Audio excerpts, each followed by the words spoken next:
You being very kind. Well, I'm not sure I like leaving. It could be dangerous. Just what was my father mix up in?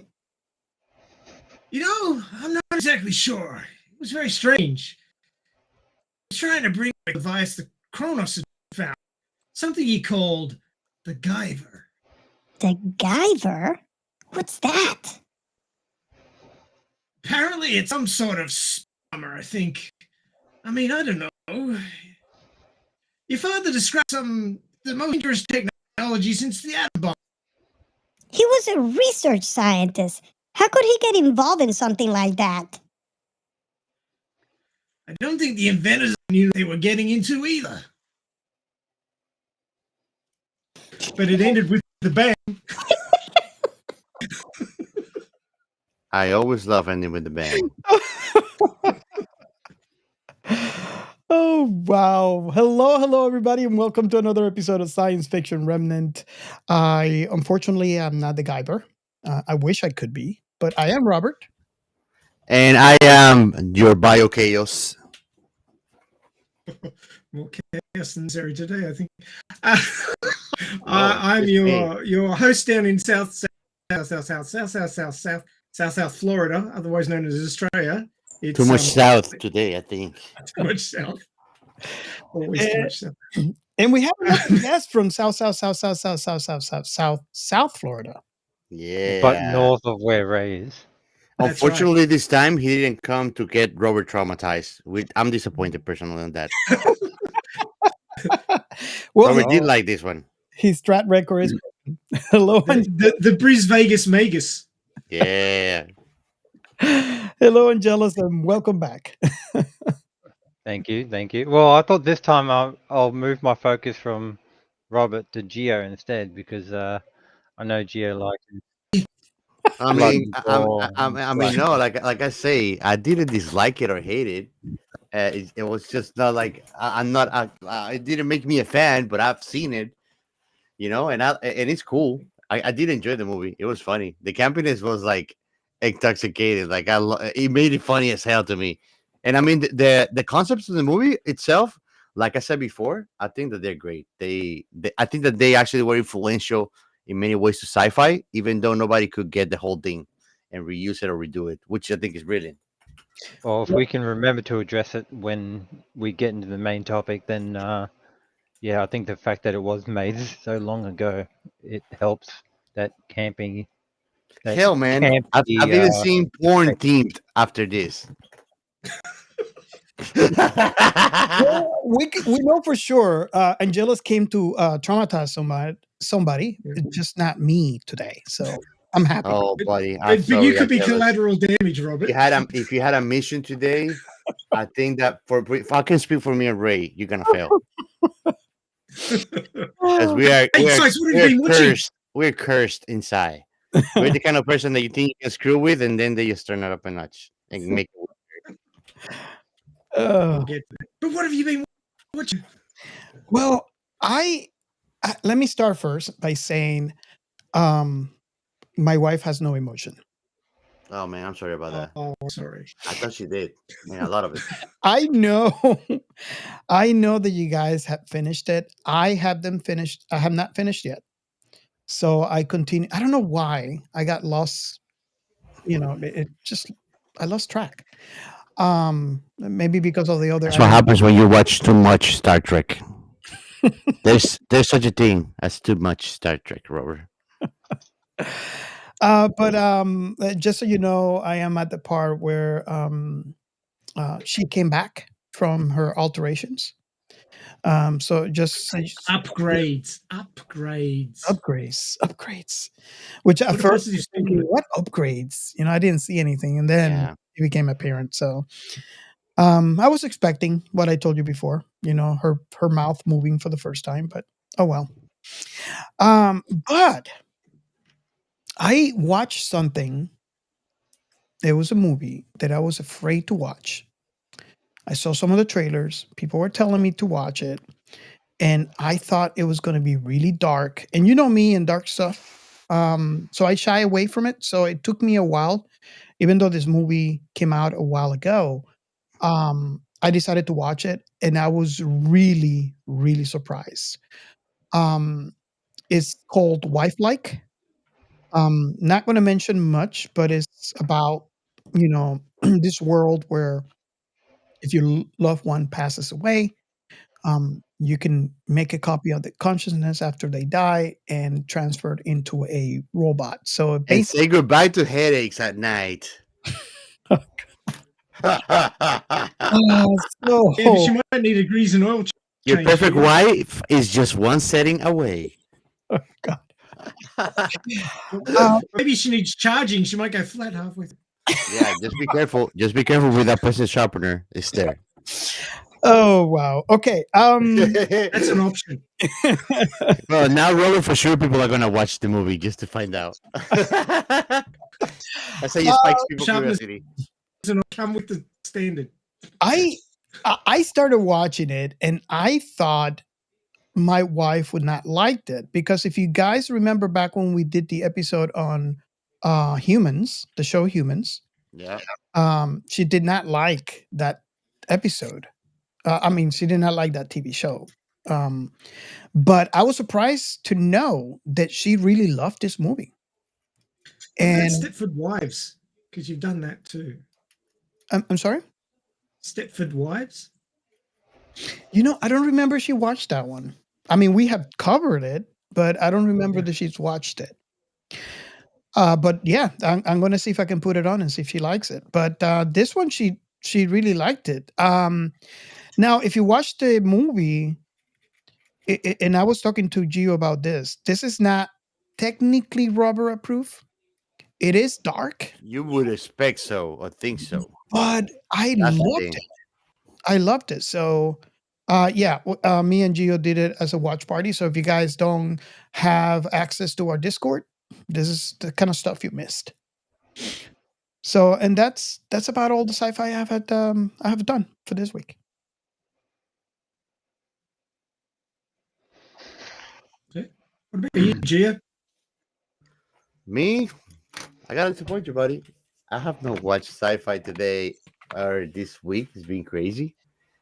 Besides what we're recording today. Honestly, I think I haven't watched much TV. I Did you watch miss it. I miss it.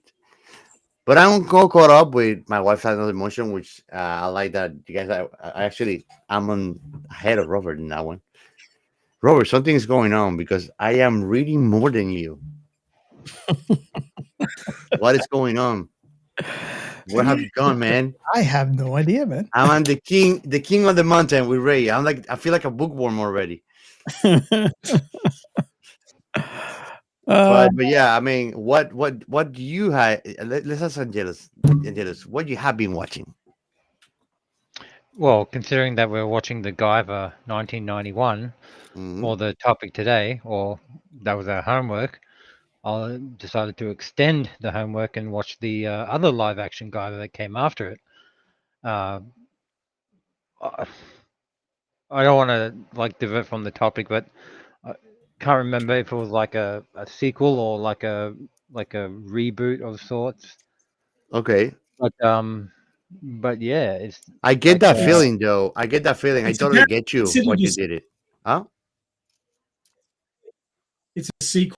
1994's Guyver Dark Hero. Nice. Look at these guys getting all technical about Guyver, and I'm here like, huh?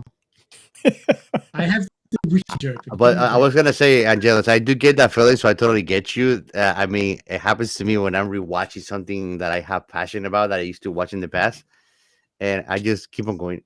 you know, it's just like it's the best feeling. It's like bringing memories back alive, watching something you love like that.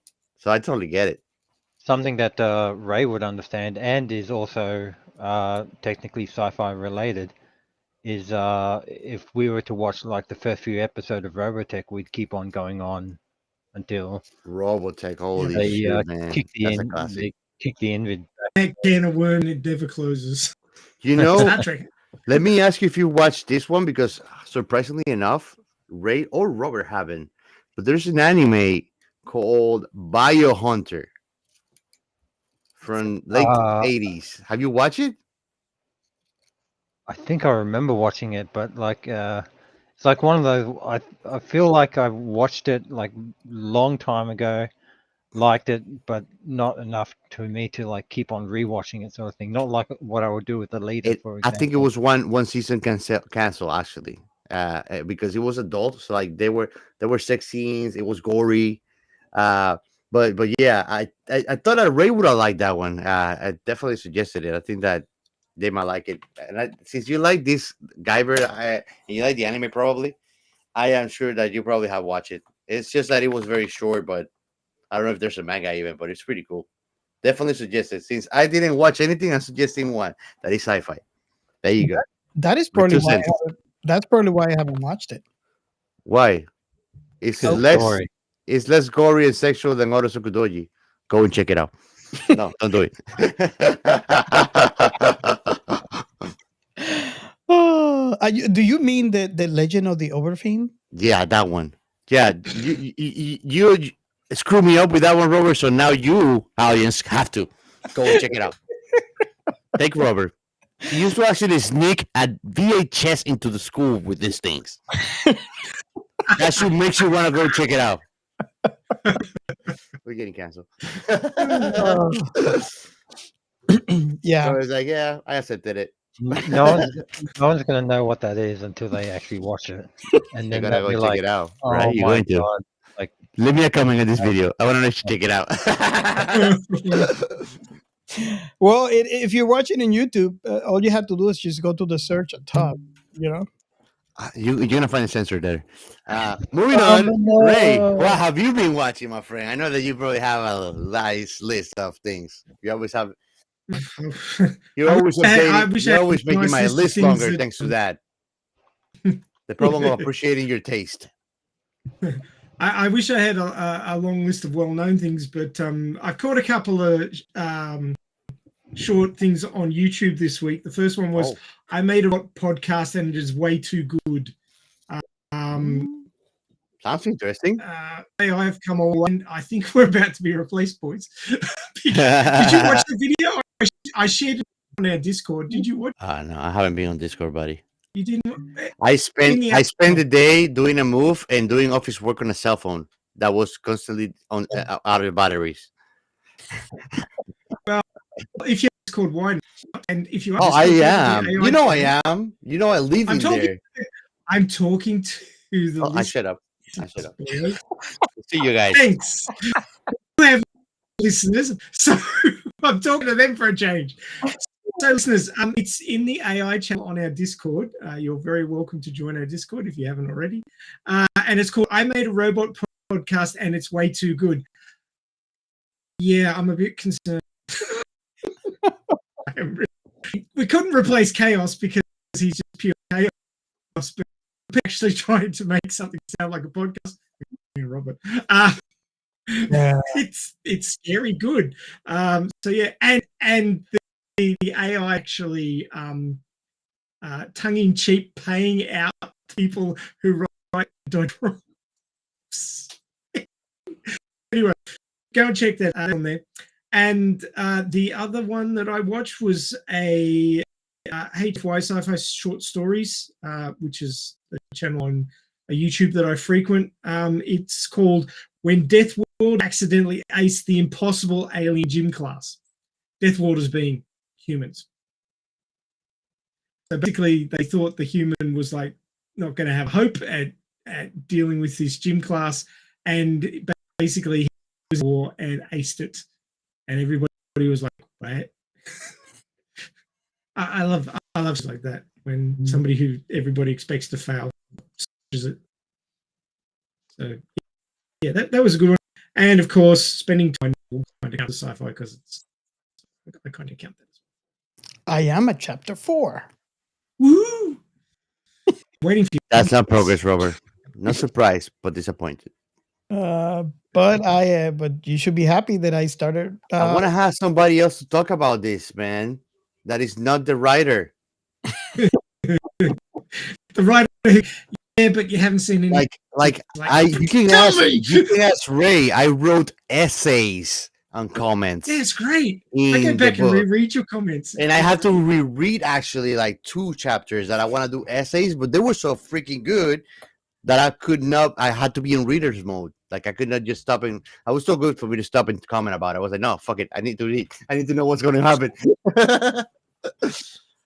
Nice. But you should be happy that I started writing my book. So there you go. Yes, I've been yes, waiting Robert's for Robert. back working You on have his starved novel, so me that's for awesome. Robert Blade. Yeah, I know. That's one that I really need to get back on that one.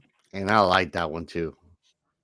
You see, guys, this podcast is partly formed by unfair, abusive writers.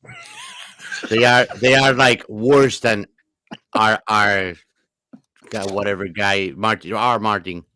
You know, eventually, Solid eventually, That's I will harsh. have to That's ask them. harsh. I will have to ask them the question that R. Martin was asked. Are you gonna finish your book before you die? So, You know that somebody asked him that, right? for like the 4th book of Game of Thrones, they asked like, "Hey, you look old and frail. You're gonna finish your book before you die?" He was so offended.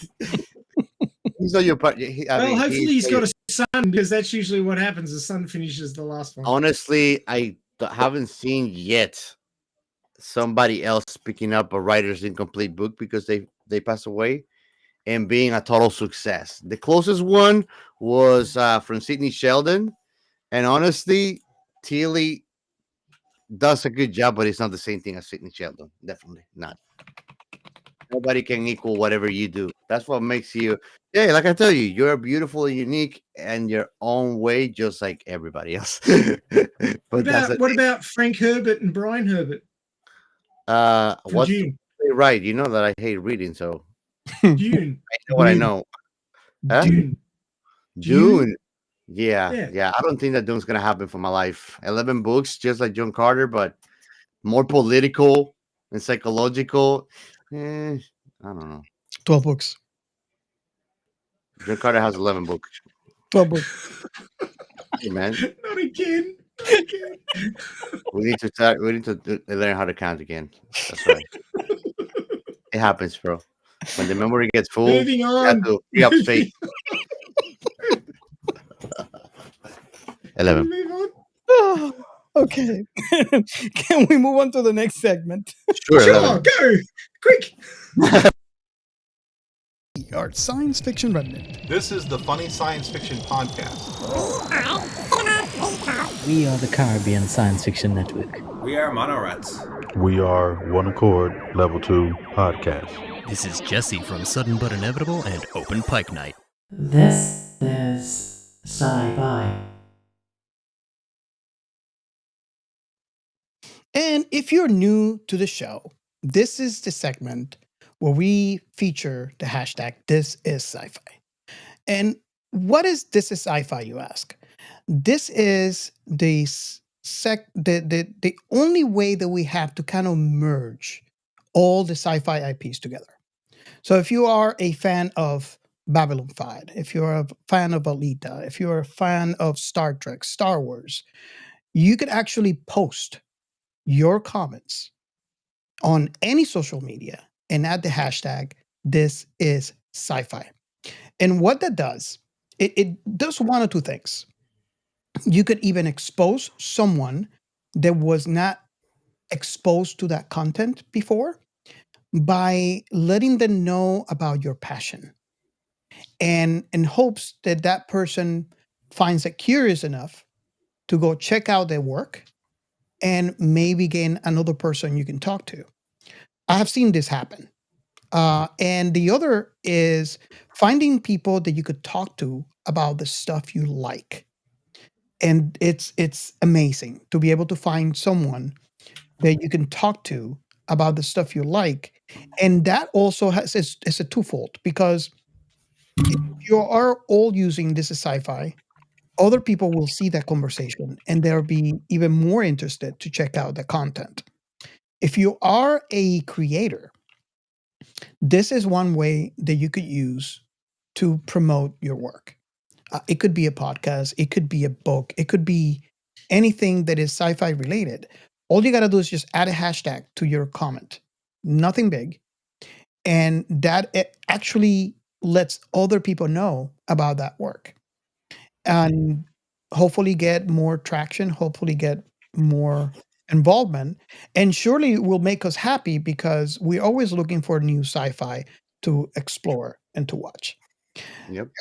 So I was kind of looking through the This Is Sci-Fi hashtag, and one of the, I guess it's one of the first things that I see posted is from Angelus. It is a retweet, really really cool stuff. We have a comparison picture between RoboCop and the Terminator, and this is which version of the Terminator specifically? T1000. The T1000. The one that will be back.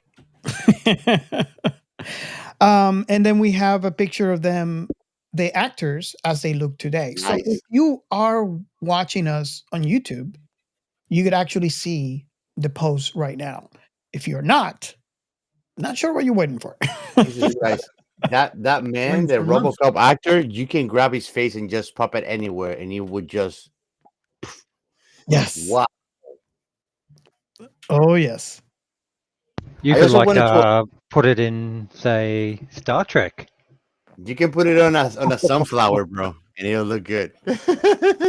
Yeah, he's It's Peter Weller, isn't it? It's really like adaptable. Oh my god! He, I also wanted to yeah. bring up Yeah. about this Peter is sci-fi Weller. hashtag, guys. In simple words, it's like Robert grabbed a Comic Con and put it on a hashtag. That's what it feels like when you go into this is sci-fi. I really never thought about it that way, but that makes sense. True. In a Comic Con, the best thing that I can think of, where you bring all IPs together and everybody just share it, it's a Comic Con. If you think about it, it doesn't matter what you like, you're part of it. You know? Starfleet Admiral Alexander Marcus. Oh yeah, yeah, Ooh, Marcus. Another And thing- Buckaroo Banzai. Buckaroo Banzai, oh, there you the go. best Yeah. surgeon. We have covered. We've covered RoboCop. We've covered Buckaroo Banzai. Yeah. Well, we haven't in our show, but we got invited to the one of my Oh, that's right. it was so much fun. Oh my god, I still remember. You guys were there, so it counts in my head as we covered it. Yeah, we were definitely all there. The oh my god, it was just such a party to be on covering that show, which honestly enough, it's one of the ones, and I actually covered it on the show. And by the way, for all of you out there who are wondering, is called the Geek Cave podcast. They have a series of podcasts there called "You Want Me to Watch What," and that is a really fun. I listen to that podcast all the time. It's specifically for that segment. Actually, that show. I mean, they have different shows on the podcast feed because it's so much fun. And I haven't watched this prior to being invited to that, so it was a blast. And luckily enough, all of us were there for that episode. So I watched Buckaroo Banzai back in the 80s. yeah, OG. Knew about it. OG. OG. That's right. Another thing that I want to mention is the fact that I am really happy to see there's a lot of authors on the hashtag This Is Sci-Fi. And the reason why I said I'm happy to see is because authors are the OG. They are creators of worlds, and that takes a lot. So, Tell me about it. oh yes. So if you're looking for new sci-fi, what better to look at, indie authors? Those are new undiscovered worlds that we just have to like dip our toes in. So I'm really happy to see an increment of authors posting to the hashtag This Is Sci-Fi, and I really appreciate that. And I like to see more authors coming in. So I guess if you I can guys, segue. I can segue really nicely from that. All right. I asked Gemini, which is Google's AI, what's hot in sci-fi right now, and it gave me an overview, and it said some of the hottest trends in science fiction include cozy sci-fi. Now, this one is written just for Robert, I'm sure. Cozy sci-fi is a trending subgenre with a light tone and heartwarming ending, often featuring found families and charming characters. yes, please. Robert approved. Yes, please. International stories. There's a growing number of science fiction stories being translated from other countries, other languages, obviously. Generation starship fiction. Stories that take place on long-haul ships exploring the pressure cooker atmosphere in a generational starship. New space opera, more realistic and scientifically plausible stories with higher quality writing. And the last genre that's trending at the moment is climate sci-fi.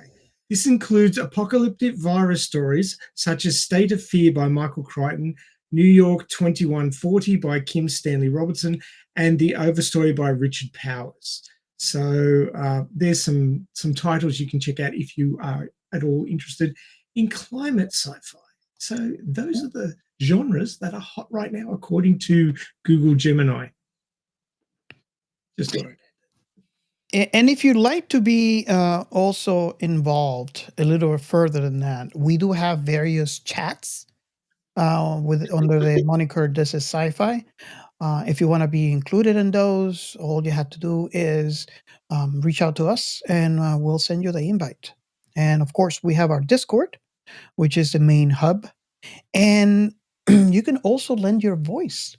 We do have a hotline that you could actually leave messages within the "This is Sci-Fi" hashtag, and the hotline is 1-305-563-6334. Again, that number is 1-305-563-6334. Don't forget the hate mail goes to me there too. He's waiting for your call. Hate mail. Wait, hate mail or hotmail? He's looking for hate mail. Hate. I'm looking for something stronger than love, and that's hate. Okay, so I think we can move on to the next segment. And for the shout outs, I want to start by giving a thank you for always supporting us and being there, engaging with us at the FSF podcast. Go and check them out. They're awesome. Tim and the guys are fantastic. Also, we had a recent episode with a fantastic lady, Jessie from the Crusher Convo, on an awesome Star Trek. Yeah, I watch it. I can do that. I can adapt. But it was fun recording with her too. Thank you. And I mean, we hope to have her again in the show. I hope that we didn't wear her out, me especially. Yeah, I'm a hoot. And next, in X, Twitter. I still call it Twitter. I think I always gonna call it Twitter, right? Yeah, that's fine. I don't mind. It's never gonna go Still away. Twitter to me too. I'm sorry, Elon Musk. It's never gonna go away, Twitter. But well, the first shout out is for Cinema Recall. Hey, you should go and check them out. Actually, the burn is awesome. Yeah, you're gonna find them by Cinema_Recall, and go and listen to him. I will tell you, just like us, check out an episode of an IP that you like, that you have watched already, that he's covering. That way, it's more fun. Also, we have collaborations with them in the past, and it's awesome to listen to it. I love listening to them. It's the podcast that wouldn't die. they wouldn't die, man. They don't die, man. That's why I like it. That's why I like it. They're like weeds. Weeds never die. You pull them out and they keep them growing. I like it. Strong. Stay strong. If you should go and find them, you can type actually for the tag on Twitter T podcast TW die. Just like that. Next, another collaborator. We have family here in the house today, and they are awesome too. I love listening to Act Up reviews. Actually, it's fun. It's comfy. The conversation, you feel like you're part of it when you're listening. And I mean, I just like picking his brain all the time whenever we have it on the show or whatever I chat with him and listen to it. It's awesome too. Last but not least, we got the Geek Cave podcast too. The Geek Cave podcast. Go and check them out too. They're awesome podcasts. I love the dynamic between them They make it all so spicy and fun. I like the push and pull always with them. Like, so it's fun to listen to them. I love it. And that's also, but from Discord, a friend of mine that I introduced to our podcast, and actually he did like it. Yeah, you'll see that when you're a content creator, most of your fans are not your friends.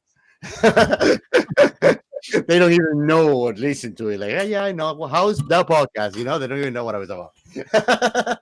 But this guy loved it, man. That grumpy guy, he just actually got into our Discord.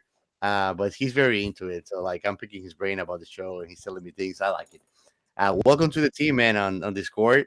And like I tell everybody, you should go to Discord. That's why we're actually more active. Even when I go MIA on social medias, you see me posting memes and reacting to things and answering questions or anything on Discord. Robert and Ray as well. And we always do activities too, where live activities like watch parties on games, too, streaming, all the good stuff. Fly with Actually, I saw Robert doing amazing things on the flight simulator recently. So go and check that out. And that will be all for our shout outs today. But if you wanted to make it more, go and join us, engage on our show, like and share, subscribe, and I'll be happy to bring you to our shout outs and to our show if you're there. Yeah. So I guess we're ready for the next segment. But before I do, I gotta say one thing. The Alita Army News. Thanks for that. So we've had a few instances recently where we've needed to do a recording and rather than having a live stream, because our dear Creaky, who is the man behind the scenes pressing all the buttons, has buggered off somewhere. And a couple of weeks ago, he buggered off to California from Denver to go and see Rosa Salazar playing in Cyrano, which is no, I haven't got it written down here where the actual Cyrano de Bergerac play is being performed.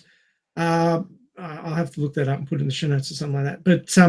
But he enjoyed it so much that he went back again. And the reason he enjoyed it so much was because he actually got to meet and hug Rosa Salazar. So he thought he better go back and have another go. And apparently it was the same result. So she saw him, she waved to him, she ran up and gave him a big hug. So he's a popular boy.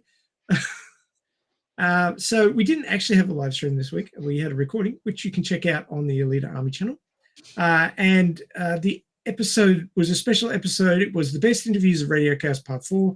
And it was the David Sobolov interview, which was our first ever special interview with a guest involved with the movie. David Sobolov was the voice of the Centurions. And he was great fun to talk to. And he was the very first interview that we did from the movie. So, we were all stressed and not very good at it and all that sort of stuff. So check that one out. You'll see a very early version of myself as host of the live stream, screwing things up. So at least you can have a laugh about that. But yes, Creaky getting to hug Rosa Salazar. Now, where am I hiding that particular image? Yes, there it is. Come on, click. Let me just fix that share. Let's change it now. That's cool. Share that. So there's Creaky giving Rosa a cuddle. That was the first time he went to see her in Cyrano, but he went back again. So lucky boy, you might say. Is there some jelly there, Angelus? He's being very quiet. he's shrinking out of the picture. Yeah, God damn it. much jelly. Much jelly there. So yeah, he's having a good old time. So that was a couple of days back. So he's back home now. But yeah, he had fun. Yeah. So yeah, we'll be live streaming next week again. So look forward to that. For all of you out there who are wondering, we were displaying some photos, so make sure you go to our YouTube channel and subscribe. Okay, so I don't know that we're ready for this, but I don't think we are. I had a lot of fun, and I completely forgot how much fun this was until I rewatched it, because it's been a while since I watched this. So, as the title of this episode implies, we watched the movie called The Guyver from 1991. Now, before we dig into the meat and potatoes, do we have a plot? Yes, we do. We do have a plot.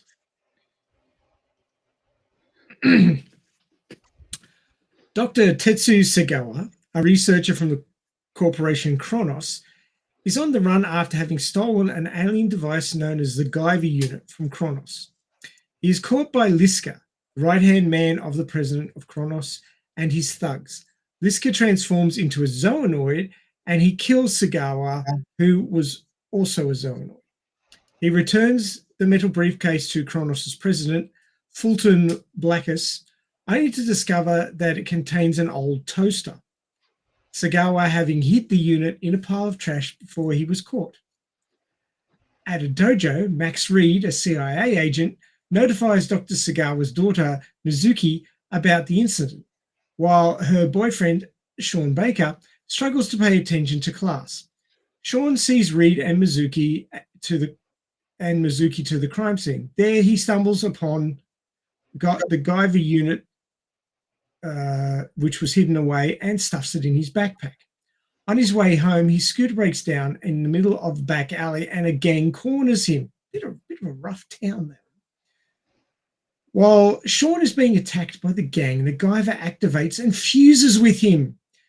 Sean, in his newly armored form, dispatches the gang members, but is shocked by his physical appearance until the armor quickly disappears into 2 scars on the back of his neck. Kind of convenient. The next night, Sean goes to Mizuki's apartment and discovers his sensei murdered and Mizuki is abducted by Liska's thugs. With the help of Reed, Sean rescues Mizuki before the trio are chased by Liska's gang of zoonoids. They are trapped in an abandoned warehouse where Liska's thugs hold Mizuki captive, and Sean once again transforms into the Guyver to battle them. Sean defeats the zoonoids before squaring off against Liska. During the battle, Sean executes a headbutt, which temporarily malfunctions the armor's control metal. Not knowing his weakness, now knowing his weakness, Liska and the others attempt to attack the control metal to beat Sean.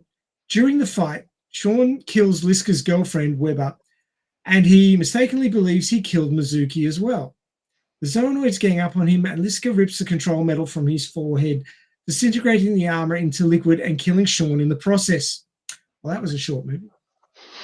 Yeah, I told Gio, that's it. We can. The hero's dead. Mizuki wakes up at the Kronos headquarters, where Balkus shows her a gallery of zoonoids before questioning her on how Sean was able to activate the Guyver. Dr. East, the head of genetics research, discovers that the control metal is regenerating itself into a new Guyver unit. After seeing Reed being experimented on, Mizuki assaults Balkus and takes the control metal, threatening to throw it in the disposal chamber. The control metal begins attaching itself to her hand, preventing it from being dropped in the disposal chamber. Stryker, one of Liska's goons, inadvertently flings the control metal off of Mizuki's hand, and it is accidentally swallowed by Dr. East. Liska tries to retrieve it, but East begins to frantically spasm and dies after being cut open from the inside.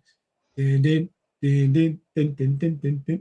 I love it. I actually rewind that scene. A newly alive Sean bursts through East's body. My God. As the Guyver unit is actually able not to just regenerate itself, but its host as well. Sean and Mizuki free Reed from the experimental chamber, and Sean once again battles Liska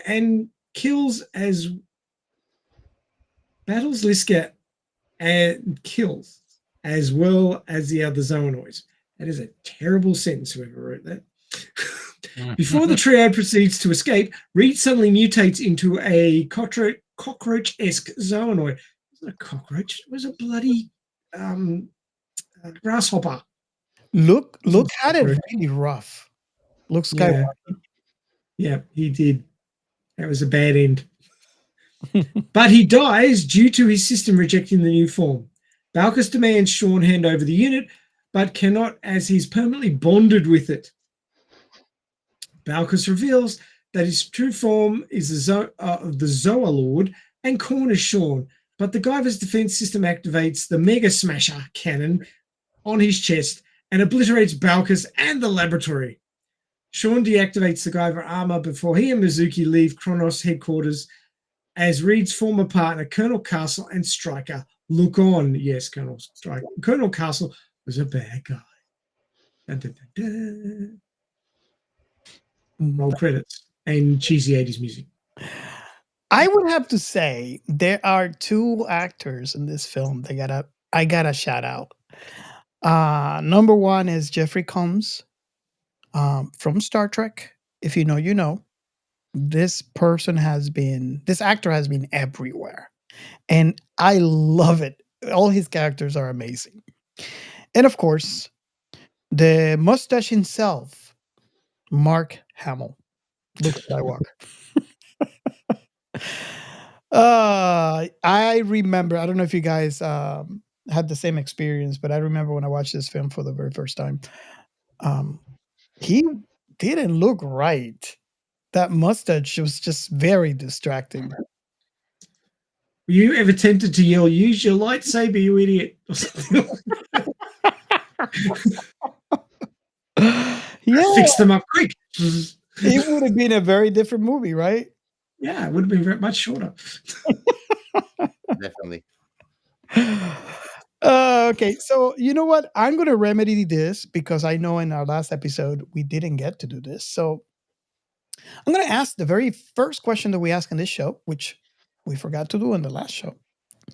And it is how old were you when you watched this film for the first time? And what was your very first impression of the film? Now, I know Gio here it's new. He watched it this week. I'm not sure exactly when Angelus or Ray has watched this. I watched this when it came out. It would seem so jealous too. He sounded like that's the case. I will venture to say. So I guess I wanna let Gio go first, only because I don't want his thoughts to get muddy by our comments, because we watched this, especially me. I watched this multiple times. So and then we'll take turns and see who wants to go after. But Gio, your very first impression on this film, you were this week old when you watched it. I guess it's the only. I was going to say, what is your first impression? But this is your first and only impression of the film. I did like it. It was fun. Like I tell you, I just was honest when I said that it's not something that I saw myself being a fan of.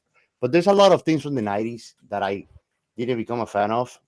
I think that I would venture to say culturally in the art, there were certain things that were published a lot later and some others that didn't even make it. I mean, which of you guys know, for example, the Phantom of the Coast from West to West?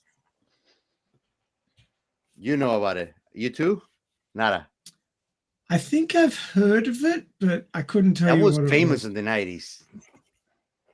You see, and like there's a lot of things when it comes to like anime, for example. Guyver gives me a vibe that is rooted in Japanese culture very much.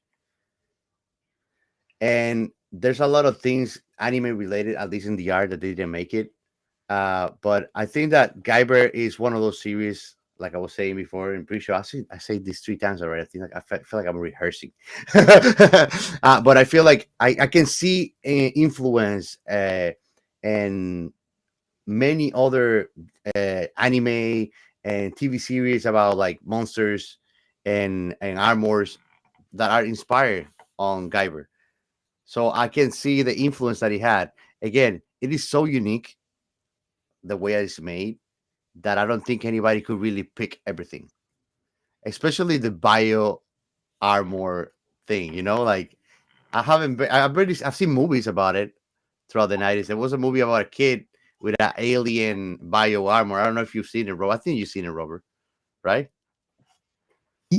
Yeah. The kid, like, the robot has like blue eyes, and he's like a bio armor. The kid gets inside of it. It's like a middle school kid. That movie, for example, to me was inspired on Guyver for sure. I see a lot of influence in Power Rangers, for example, Morphin Time, which I was a fan of as a kid. Like the monsters, they look like Guyver and I don't know, I forget the name of the gremlin, ugly demon voice monsters. They're just funny. They sound like ugly Striker? squirrels. You talking about Striker? The strikers. The one that looks like a gremlin.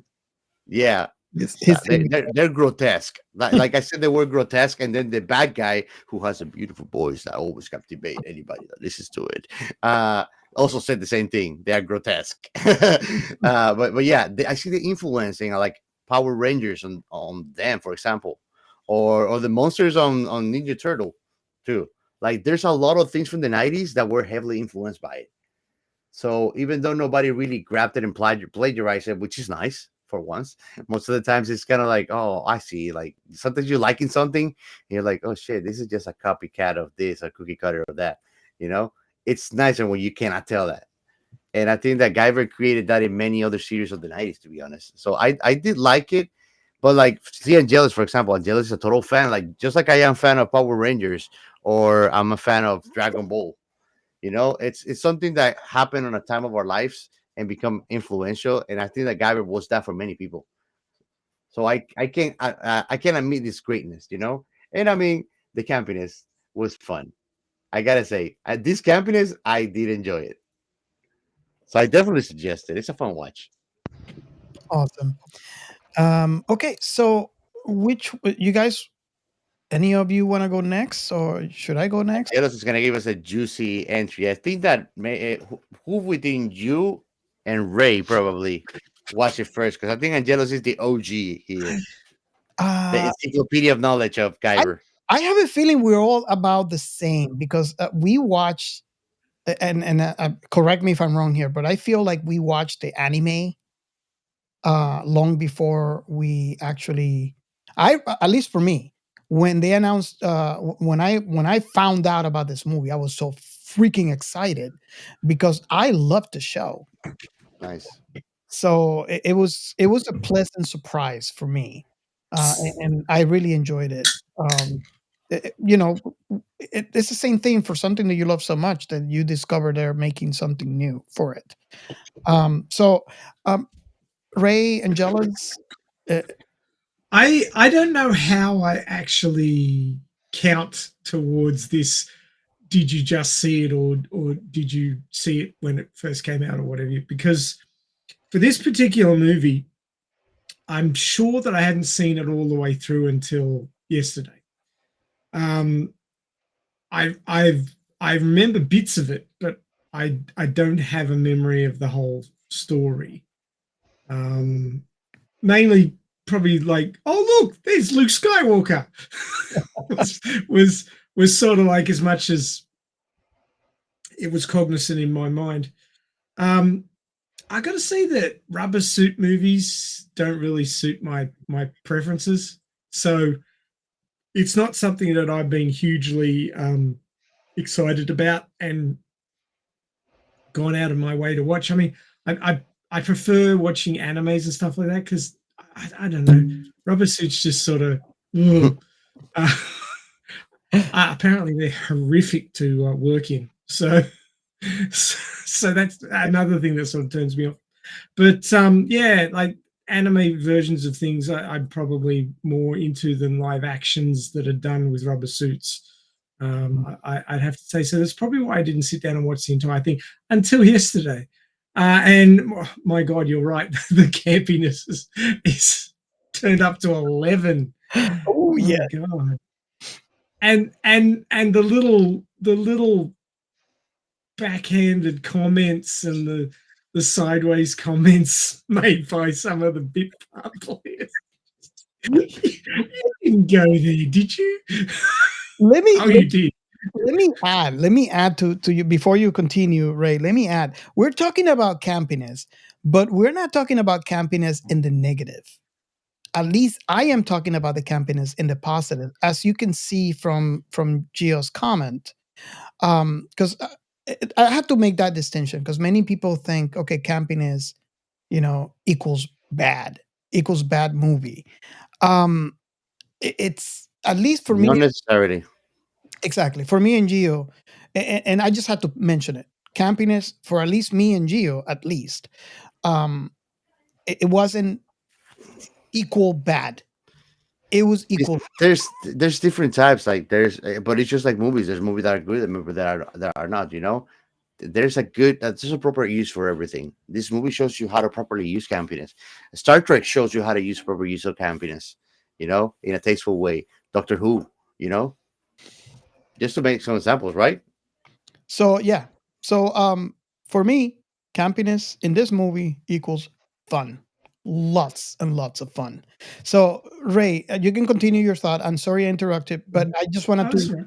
do a comparison between what you consider campiness and what we consider campiness. I have a feeling it's the same thing, but I just wanted to clarify it. Well, campy can be done right and done wrong. I think it was mostly done right in this movie. So, some of the sideways comments are just like.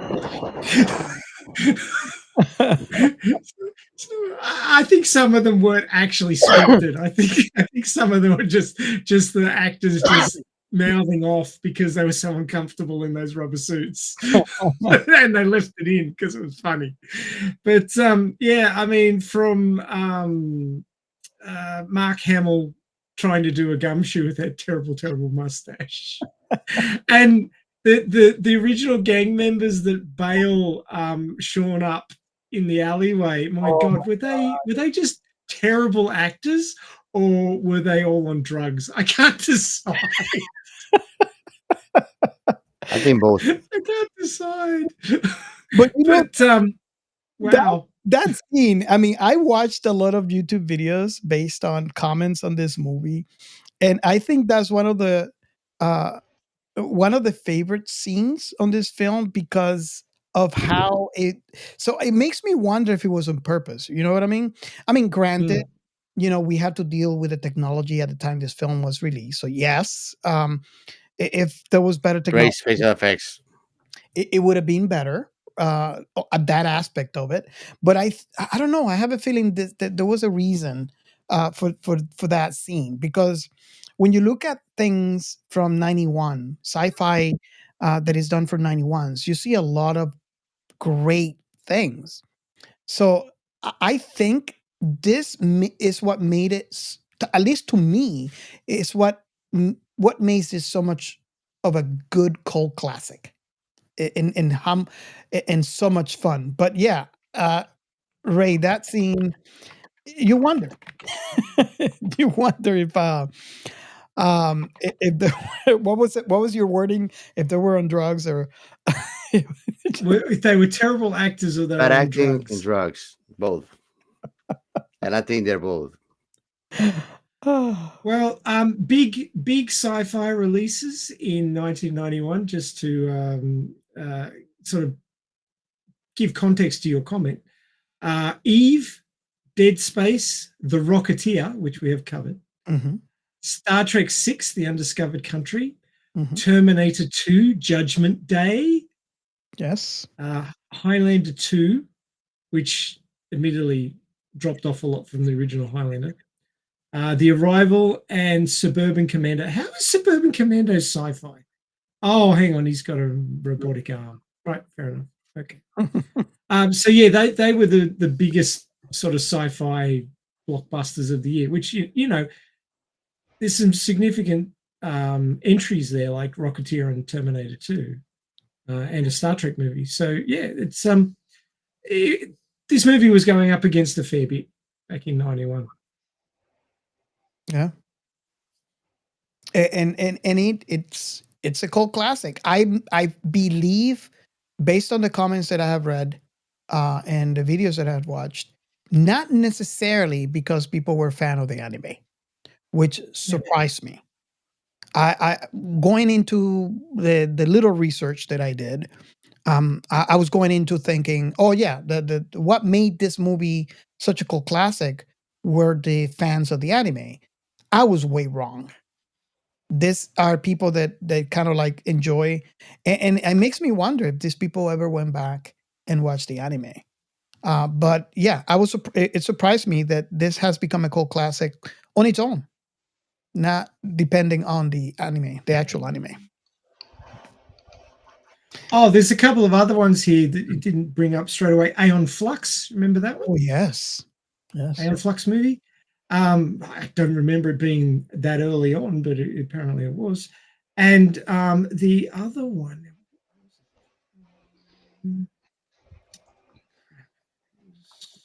Oh, Bill and Ted's Bogus Journey.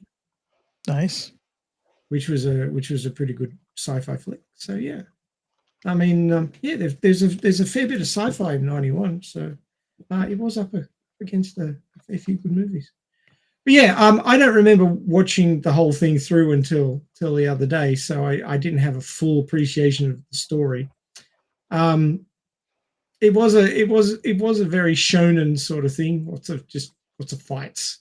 So yeah, you've got to appreciate fights to appreciate this movie. Yeah. Okay, so Angelus, I don't know. Apparently, we did good because Ray has not watched it as much as we have. So it would be between the two of us. I don't know if you want me to go first or you want to go first. Which Oh, sorry, I was typing something else. Which section are we at? let me retell the question. The question is, how old were you when you watched this for the first time, and what was your very first impression? I have a very terrible memory. That's okay. But I know that I watched it once, like 8 to 10 years ago. I didn't like it enough to sort of rewatch it as much as I did the other one. But when I rewatched it again for today, basically, I guess the short answer is I was 42 years old, basically because I watched it yesterday, or finished watching it yesterday, and yeah, I hate to keep on referring to the Alita side of things, but I guess ever since Alita's release, it's taught me how to appreciate movies a lot more. And looking back at this, considering the level of technology back then, the special effects obviously isn't as good as what it is now. It had to rely a lot more on camera work. It had to rely a lot more on makeup and like Practical effects. and practical effects. Thank you. I was about to say special effects. And as Ray alluded to not too long ago, men in or women in rubber suits, sort of thing, and it had to make do with all of that, and ultimately, as a result, it had to either tell a good story to compensate, or to accept its campiness and play along with it. And rewatching it again, I felt like it actually achieved both. So in a sense, it's a good movie because it knows that it knows its limitations. It plays on its campiness when it needs to be, and it still delves Absolutely. into the sci-fi of the whole of the actual story itself. So the fact that it can achieve that sort of thing with the resources that it had in the era that it was released in, well, that's an achievement in of itself. To parallel that, I have to give the movie creators kudos because they only had a $3 million budget, which is pocket change these days for any sort of decent sci-fi. So, Well, I mean, even 3 even million with is the 30-year, 35-year difference, 3 million is pocket change for a movie. So they did a lot on a very short budget. So kudos to them. bear with me just 1 second. Keep that in mind. The budget for that movie is something I want to quickly check out. Oh yes, all right, cool. Yeah. So as I was saying, even 3 million is pocket change back then.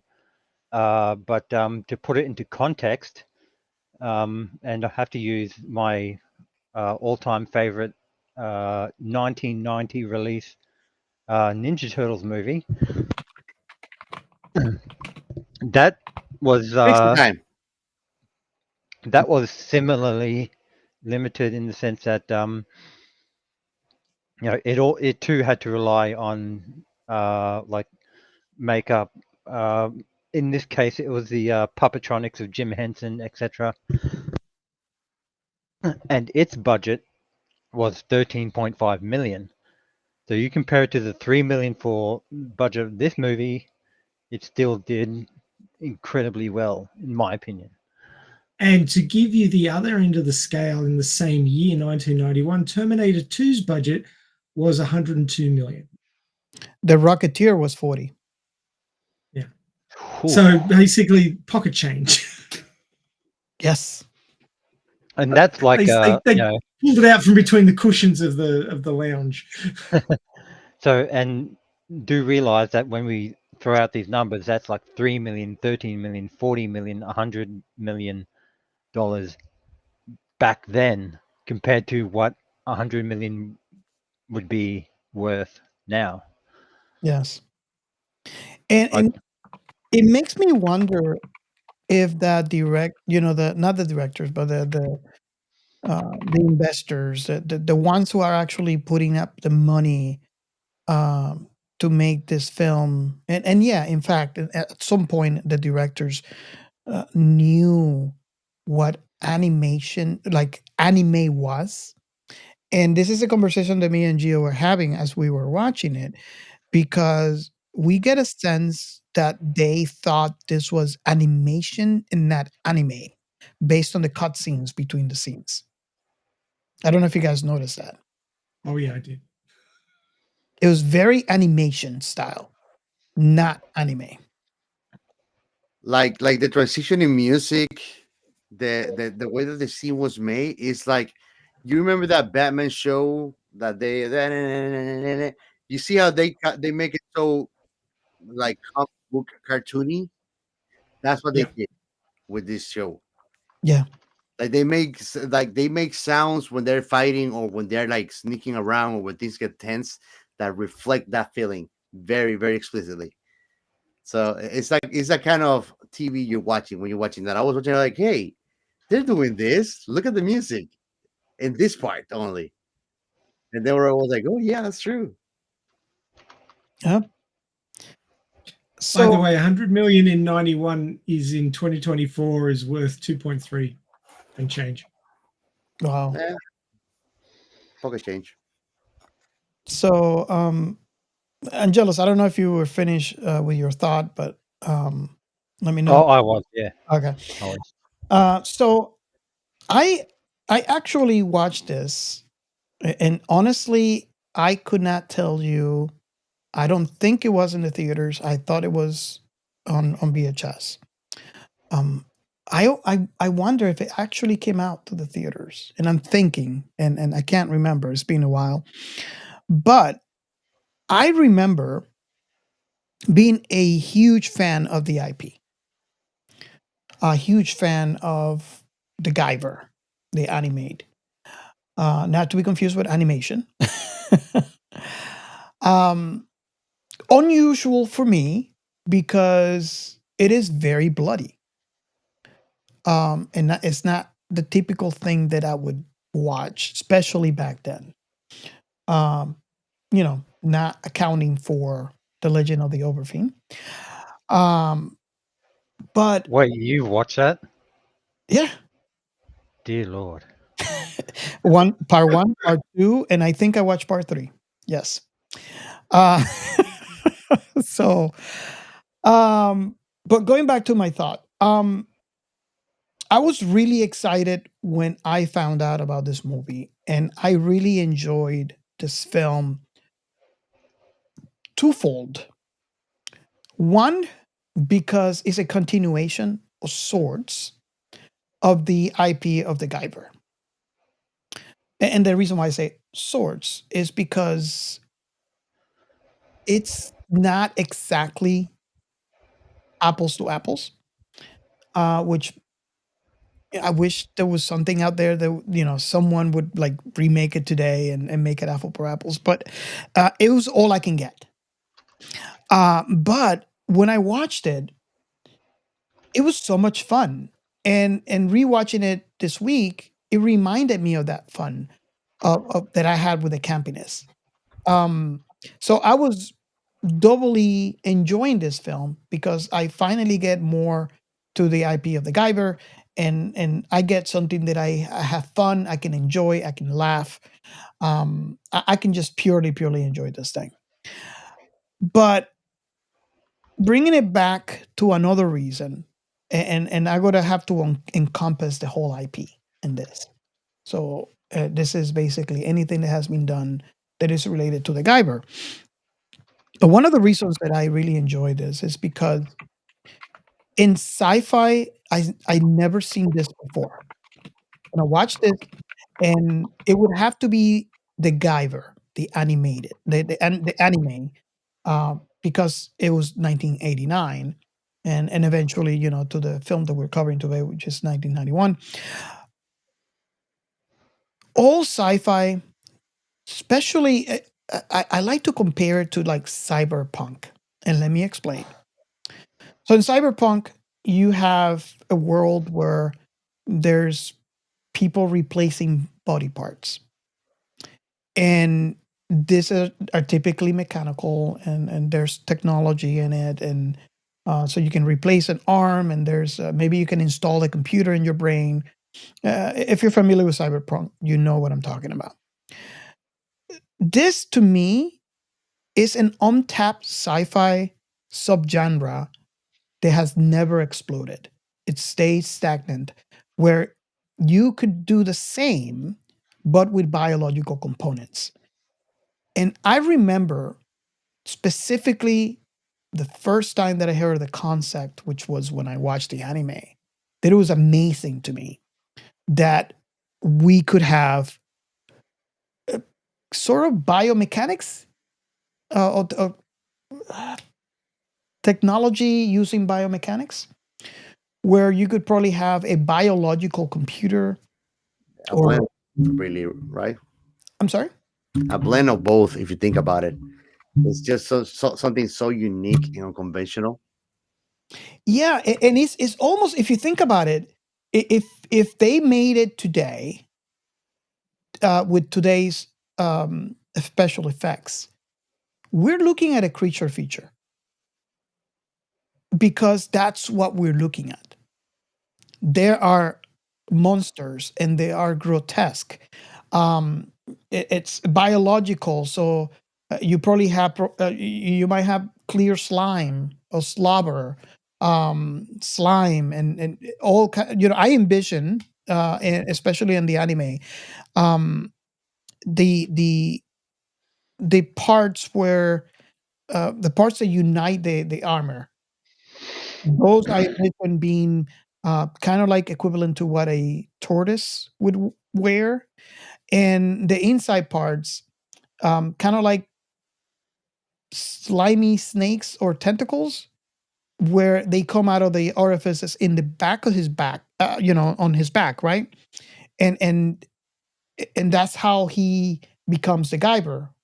Now, in the other hand, we have the zoonoids, which are just basically edited human beings from the DNA side, that converts into monsters.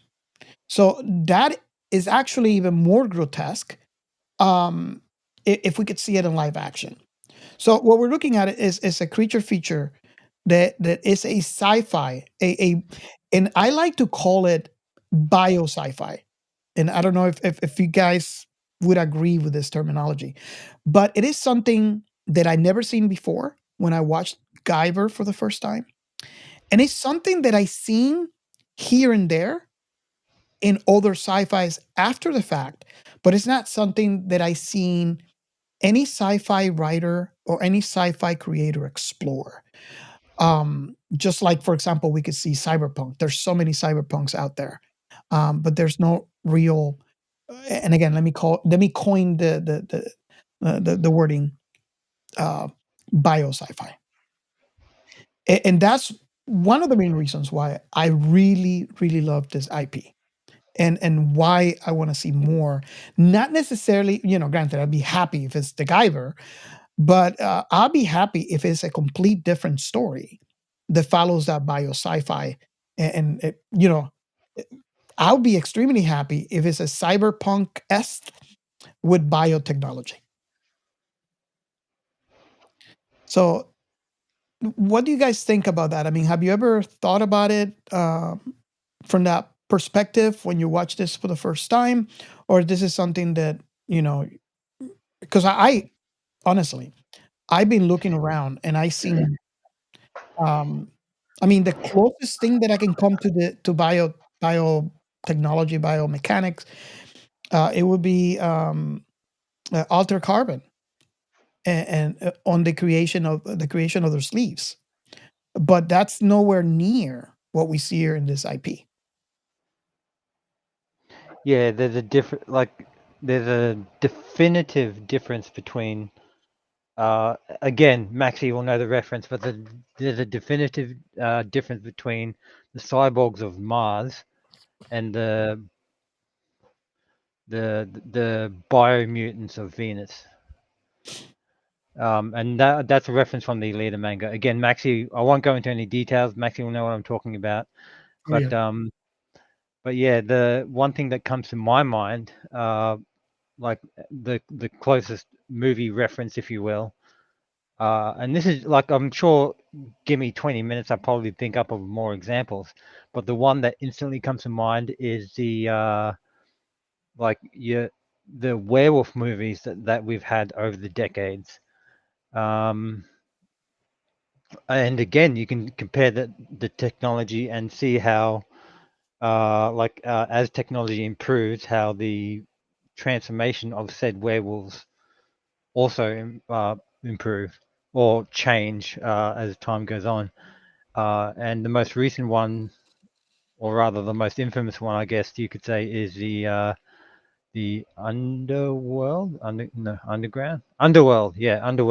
series starring Kate Beckinsale. Yeah. Wow. The werewolves in that one, the transformation, they physically change from being human skin to complete fur. Like their faces would elongate and then flatten and then sort of basically go werewolf. And that in a sense is obviously more biological than it would be, Now, for lack of a better term, cybernetic. Mhm. So let's again, admit it. the fact Let's that admit it. the Guyver could pull that off, again with what I mentioned before, with the level of technology that they had access to, the budget. Oh my god, I didn't realize it was 3 million. The budget Yep. that they had access to. Yeah, again, it's when I did rewatch it uh, for this show, it surprised me. Like, it's like one of those things that, wow, I didn't realize this until I rewatched it again. And that's, I guess, is a trope that encompasses all movies. Like, you see a movie once, you're enamored by it, or you hate it, or Hmm. whatever. But you see it a second and third time, you start picking up on details, Oh, or yeah. like stuff in your head starts clicking together, and that's what clicked together for me. It's like, wow, it isn't actually bad once you consider that those restrictions that I mentioned earlier. Hmm.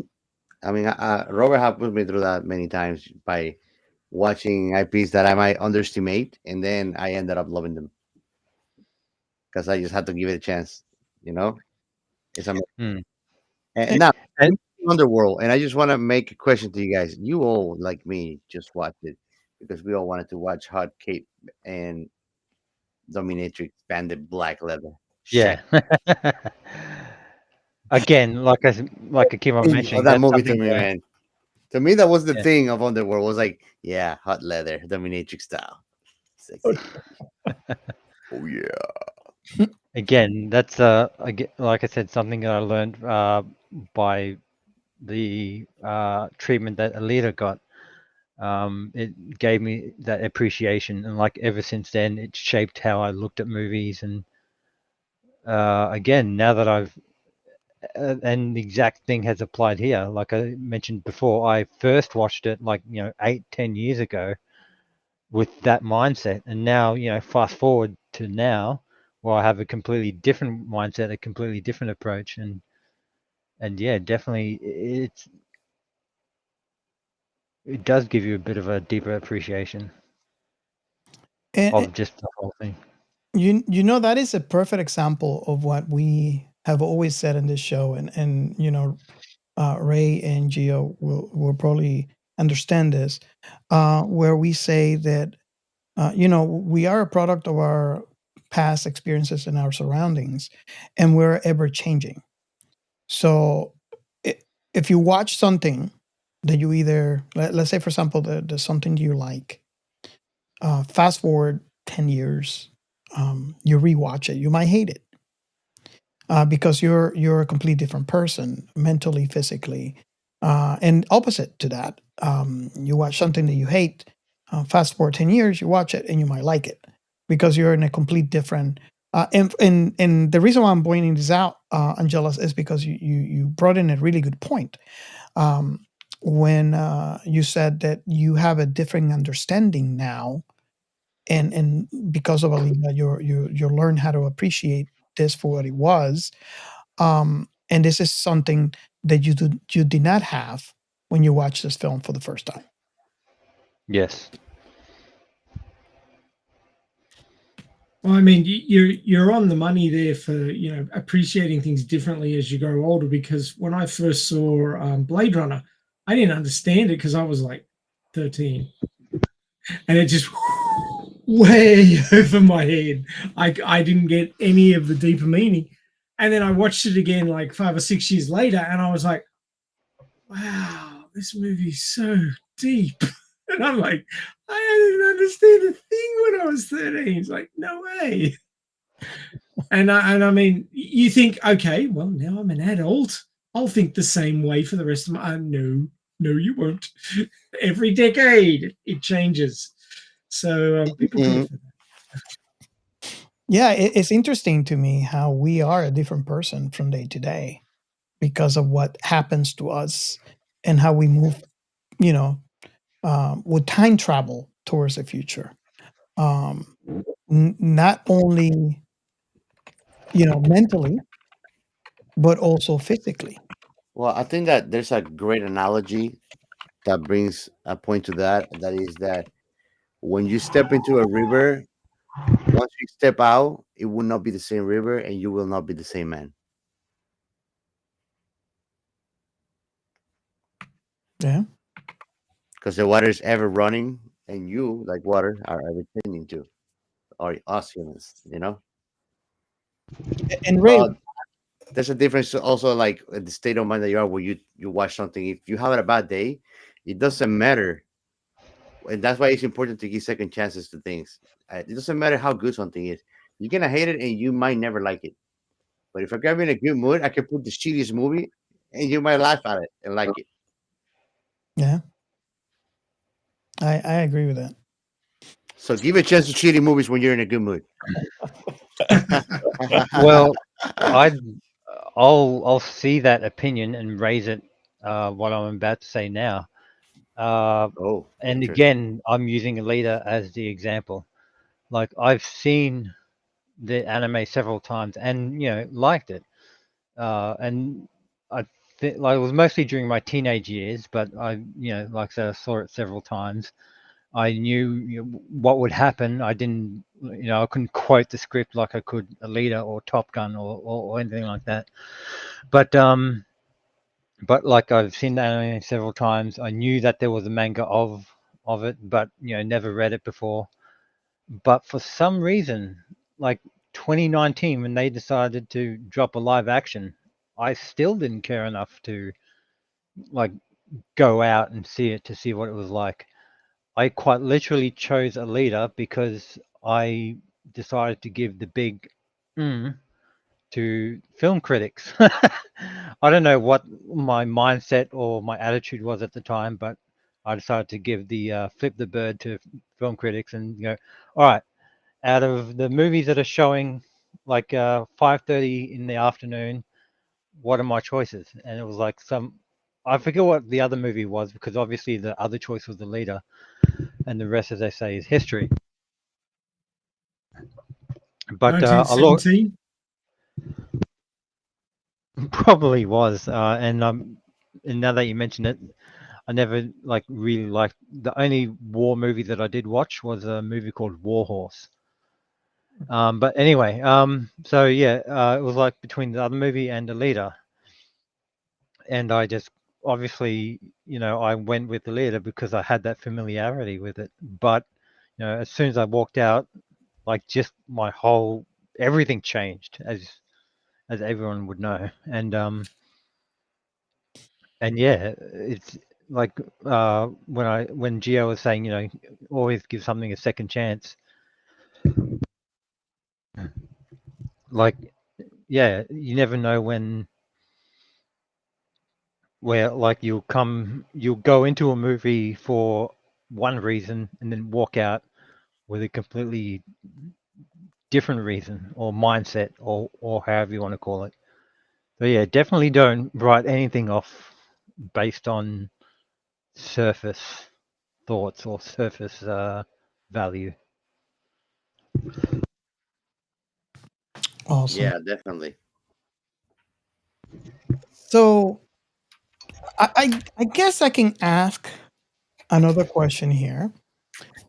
Mm-hmm. And the question is, and you guys can take turns or who wants to go first. What is your favorite campy moment of this film? Mm, And I already have one, and I wonder if you guys would pick that one. I already said mine. Huh? The gang fight The over gang- the motorcycle. Look, it's not starting. It's probably busted. I love it. Still can't tell to this moment whether they were drunk or on drugs or just acting badly. I just can't tell. For me, it'll probably be both of mine. the scene where I can't remember. I can't like off the top of my head. I can't remember if Sean was had already transformed and was fighting in a different section or a different place, or he was yet to transform. But when they were like when the Zoanoids had already transformed and they were chasing after Mark Hamill's character again, I forget the name. I'm terrible Max. with Max. I'm terrible with names anyway. So, but when they were chasing him through that the warehouse, like running up and down the stairs, and like pretty much everyone was being a little bit goofy during the chase. Like there's always an old adage or trope, if you will, where someone for a horror movie where someone goes, what sort of stupid mistake is someone going to do in this horror movie or that horror movie, and then apply it to here. I just felt like it's like what sort of excuse me, what sort of stupid mistakes are they going to make here? And it's like I don't know. It just felt like Oh, I can't even put it into words. It was That man. it was a goofy foot chase, but in a fun way, I guess. That's the best way I can word it. So that would be my campy That's what I put moment, it. like just Definitely. the foot chase during that warehouse thing.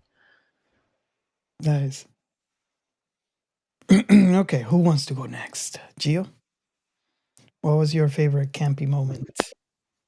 I think it must be when Owen has the girl in the lab, but she tries to run. That was it. I'm freaking out right here. Nice. I mean, again, her dance of in distress act is top notch, campy. Um, okay, I guess no one actually said my favorite campy moments, Yeah. and I had a lot, and most of the ones that you guys mentioned I liked. I think my favorite campy moment would be towards the end of the film when Guyver was swallowed up and he comes out of the stomach.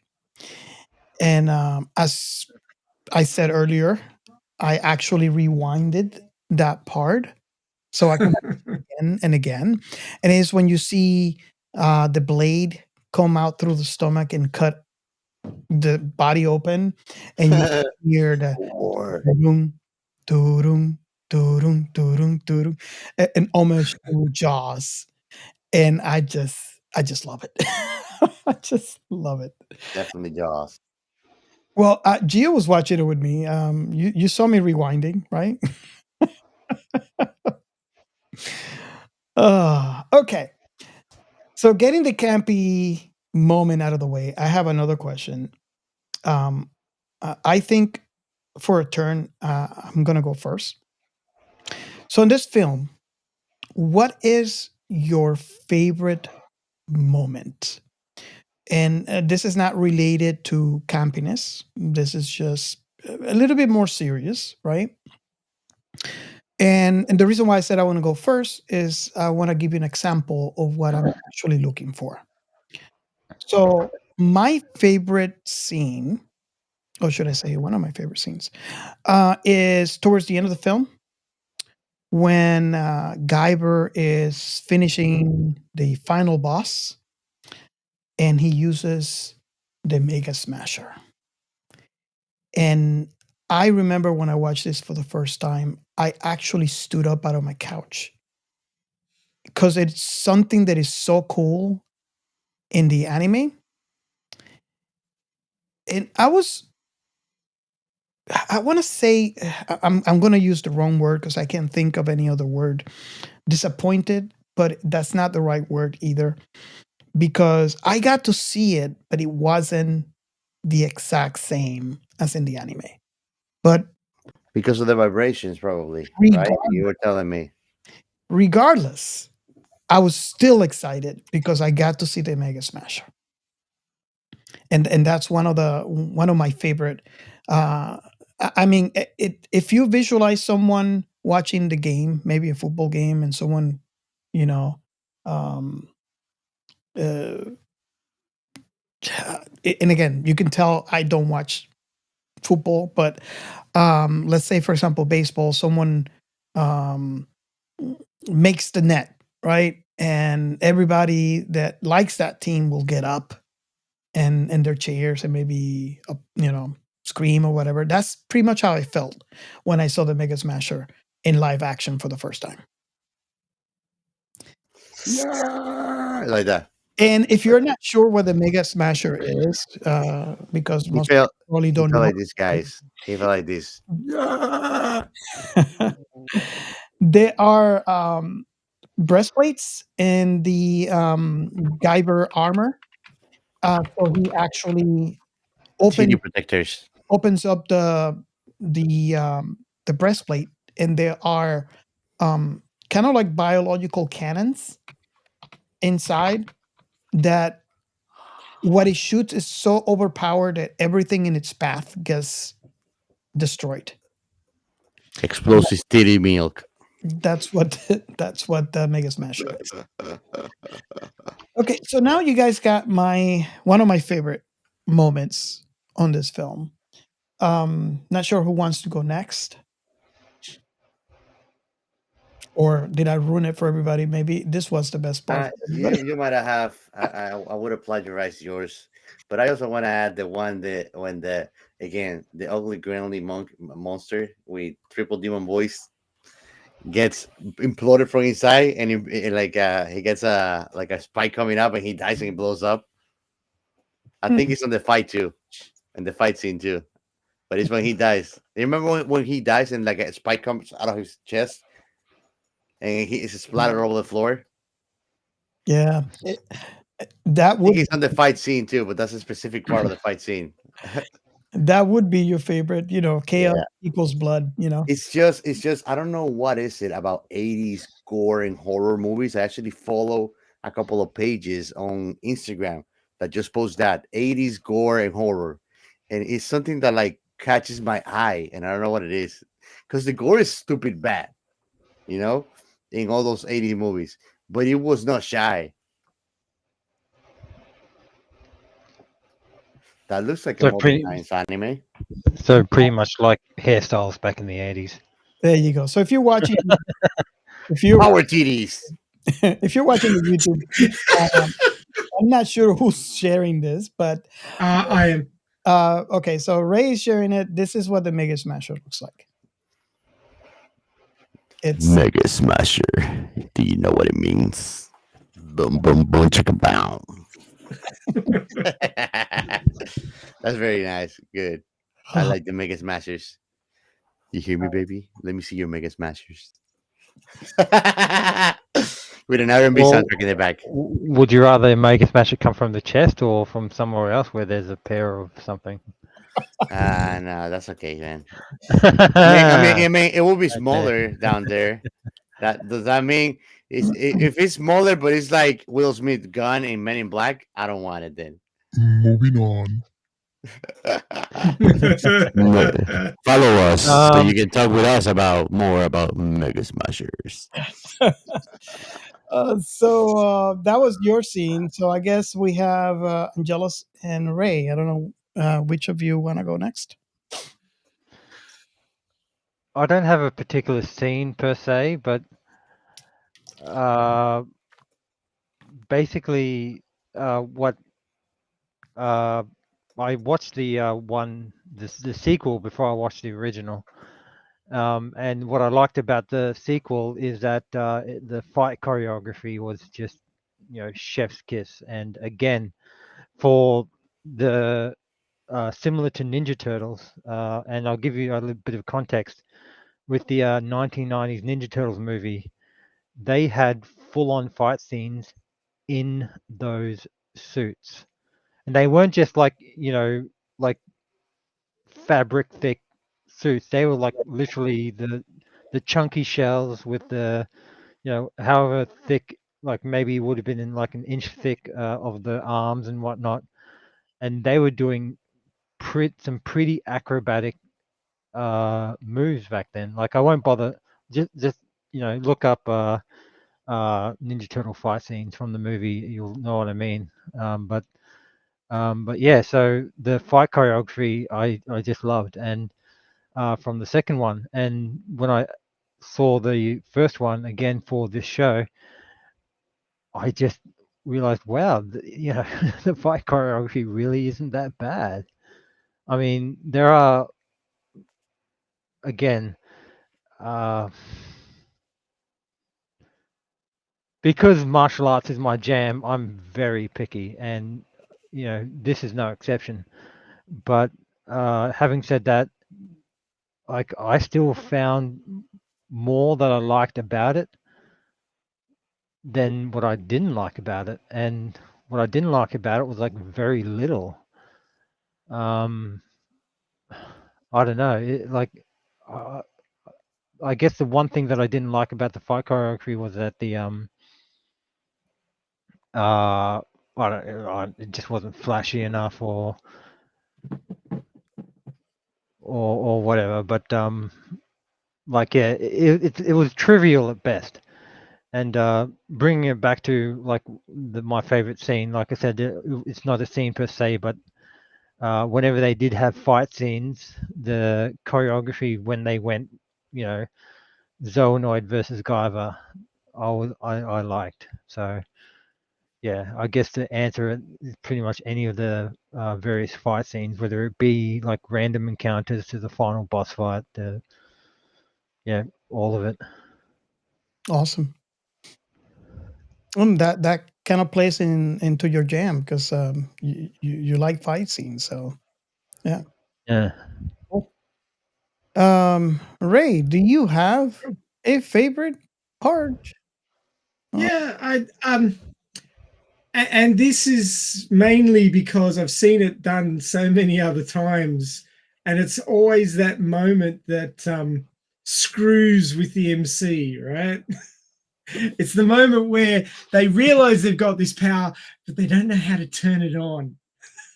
And so they pull some stupid pose or say some stupid words or something, trying to guess how to activate this new power that they've discovered, and they get it completely wrong. He's up there doing the pose, doing the and nothing's happening. And then they Similar, punch the crap out of him. similar to Spider-Man, he's like saying web, spin, shoot, and then all of a sudden he just goes. Yep, That that's was the one. the first Sam Happened. Raimi movie with Tobey Maguire.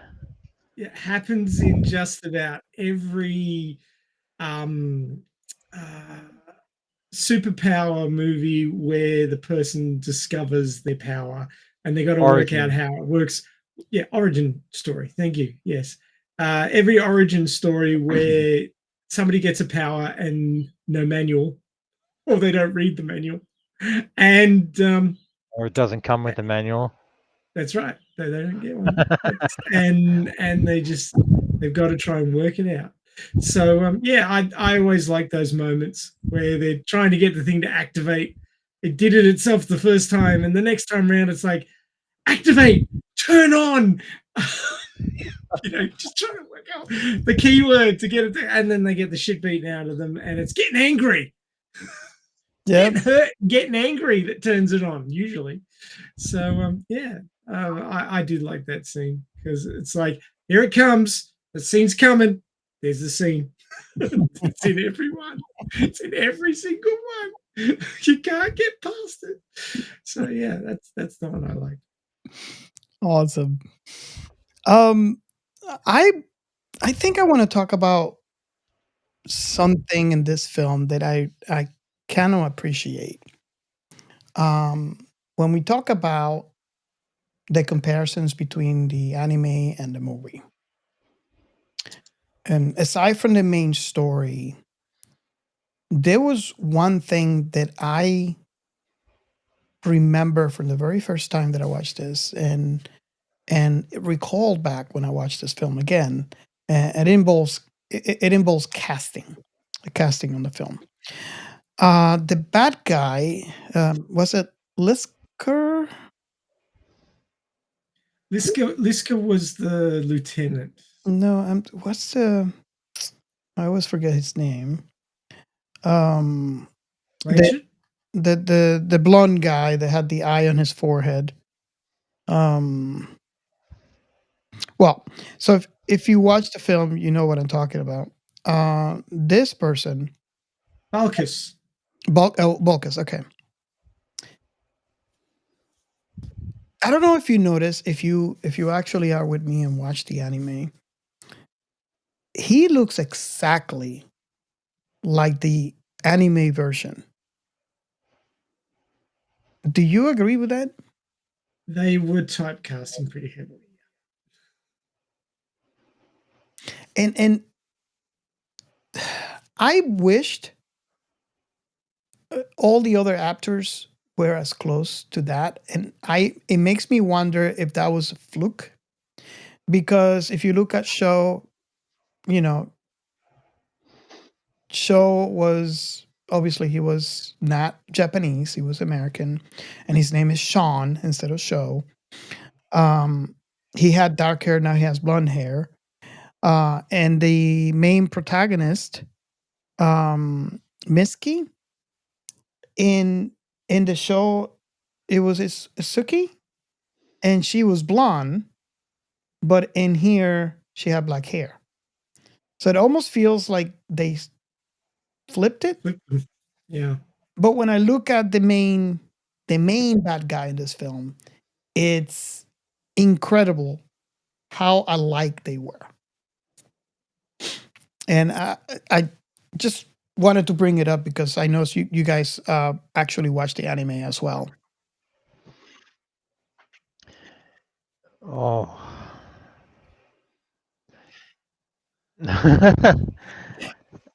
It's like there's so much I want to say, but I just the words. It's kind How of to like in put it into Teenage Mutant words. Ninja Turtles where they found someone who looks just like a rat to play Splinter. That was amazing.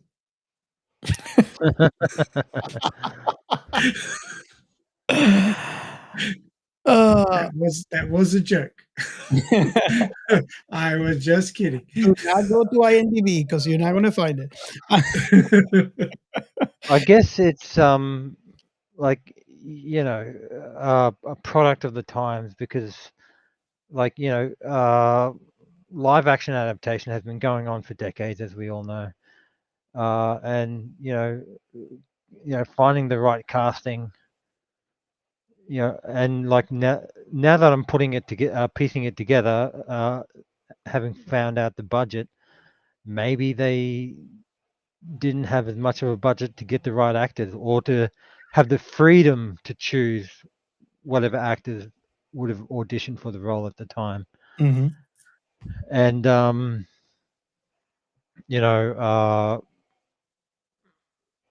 maybe it would have been better. Oh no, he would have been too old in that case. I was going to say maybe you could have cast Mark Hamill as Sean, but yeah. But in any case,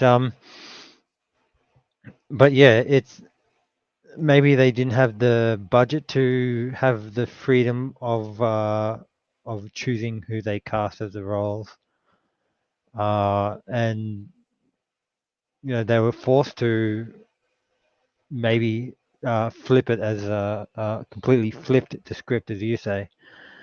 So I agree with that. I have to say that yeah, that part is probably one thing I didn't like about the movie, but I can understand why it was bad, if that makes sense. Yeah. That's the best way I can put it, basically. Yeah. Yeah. Oh, by the way, there's a reason why it doesn't have a box office section.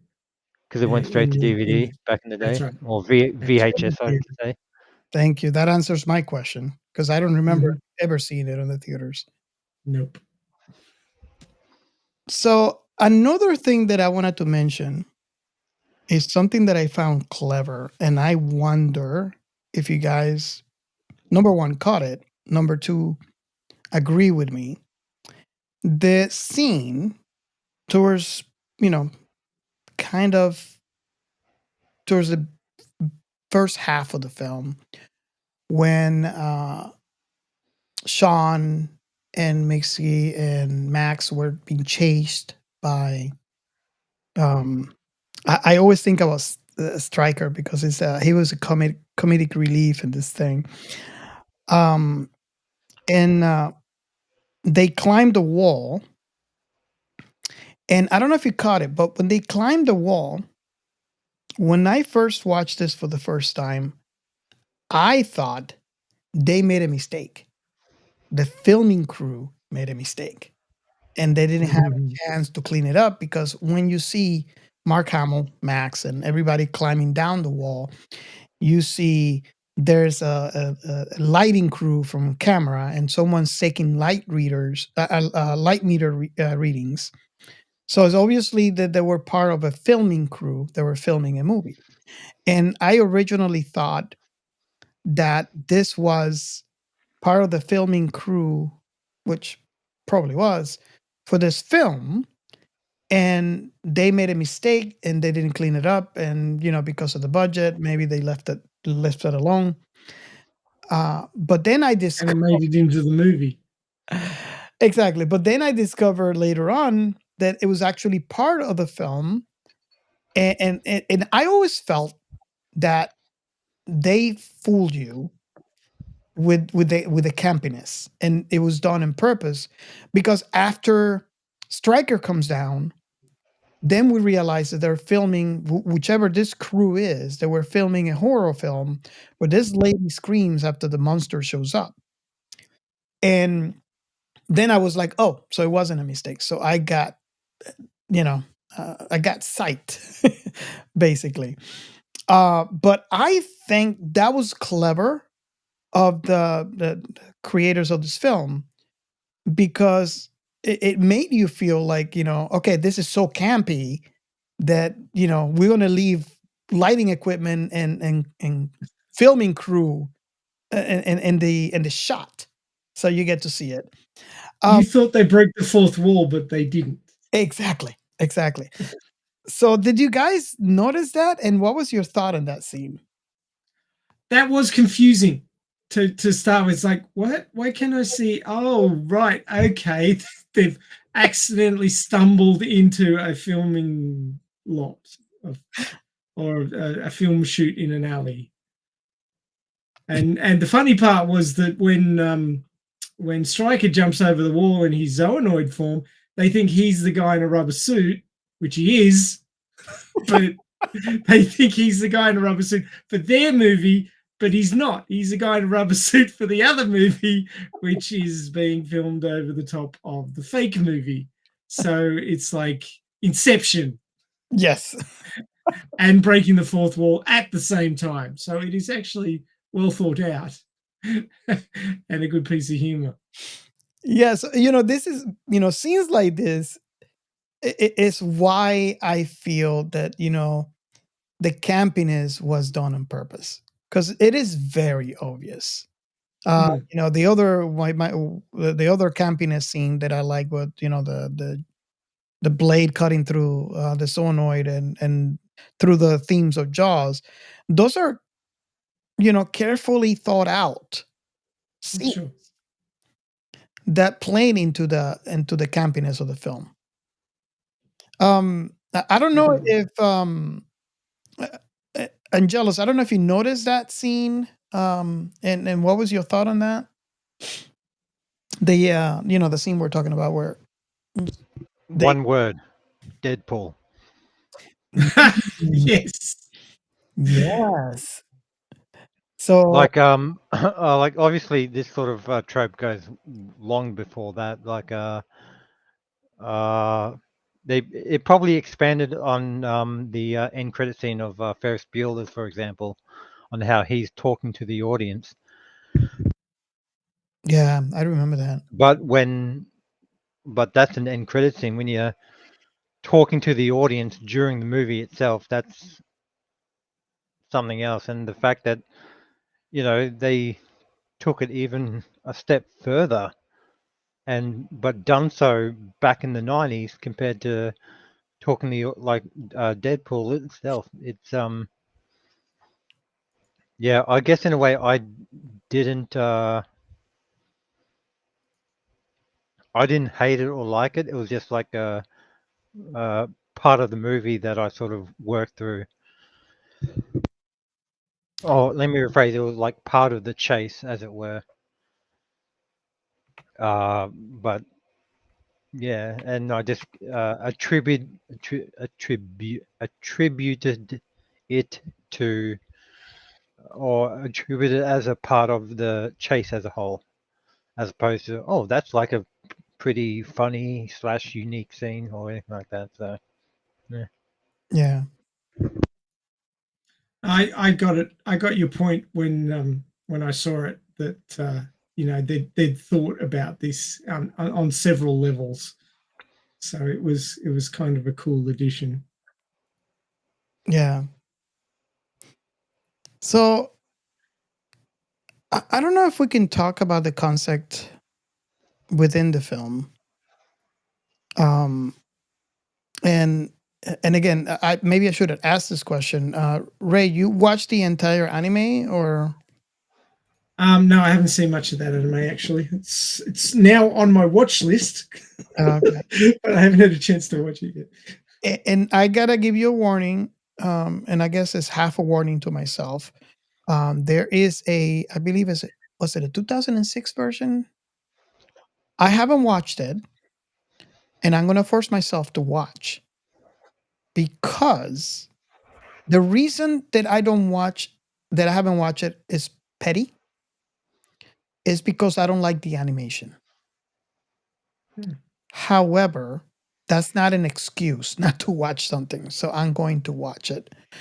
The version that I watched and the version that I like is the 1989 version. I think there was a 1986 like intro that you could probably find online on YouTube, but the actual show is the 1989. And by the way, if you are on our Discord, because if you're not, why? You could actually go into our manga channel, and there's going to be a link to the YouTube video so you can watch the entire Guyver. I have also created a link within our manga channel that has a link to go read the manga. And there is a link under movies that will take you to watch this on Internet Archive. So just so you guys know. But yeah, I just wanted to point this out. There are two versions of this. The 1986, I could only find it in YouTube. The 2006 is actually in Crunchyroll right now. Yeah, that's the page I'm looking at now. So if you watch both before I do, let me know what you feel. What is the difference between the two? Angelus, did you watch both or you just watch the 1989 one? Do you remember?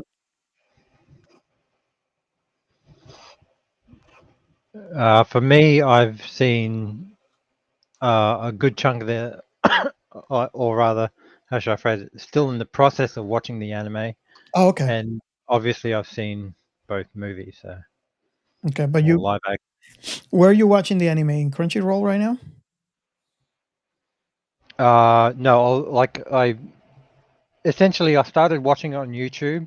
Oh, I okay. feel like I'd have to go back to YouTube to see what episode I left it at.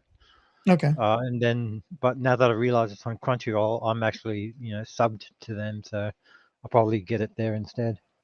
Yeah, I was just curious to see if you watch both versions. I know Crunchyroll only has the 2006 one. No, just the like, or how should I phrase it? Just the YouTube version I've Okay. seen. Cool. So the reason why I was bringing this up is because the concept on the film is elaborated even more in the anime, and I just want to bring it up because this is a concept that I mean, me and Gio were talking about this when we were watching it. So the concept of the IP, it's slightly similar to I want to point out a big blockbuster like Alien, where Earth was empty and aliens came to Earth and they wanted to create a weapon. They wanted to create a bioweapon. And so they created humans. And of course, since there were aliens, humans have the zoonoid DNA within. Um, and the aliens were happy because they see how destructive humans are by their wars and how they are to each other, which is unfortunately how we are today. And they left 3 Guyver units behind to kind of help defend against outside influences. Fast forward millions of years in the future, we have the Kronos Corporation discover a way of actually discover the zoonoid DNA and is able to bring it up to the forefront within a human. So that's how they're able to convert humans into zoonoids. But they also discover the Guyver units that were left behind. However, they don't know how it activates, how to use it. All they know is it is the ultimate weapon. So what they're thinking is we are going to we're going to figure out how to use it and then put it on our strongest zoonoid and create the ultimate weapon. I'm not sure if you guys are familiar with this, I want to call it story, which is the main point of the IP and everything that they do. But I find that really, really fascinating. And I don't, I mean, when Alien came out in 79, was it? So, I mean, the story is not quite the same, right? Because in Aliens, we were created as an experiment, not as a weapon. The weapons were actually the xenomorph. The black goo. Hmm? The black goo. The black goo. There you go. Which eventually morphed into the. So, having that in perspective as a comparison, I just wanted to.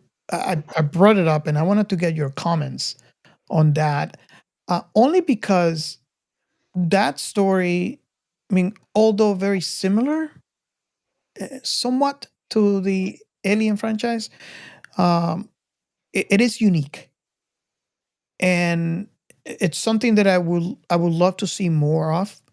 And as my research took me, or the little research that I did on the Guyver, I feel that I'm not alone.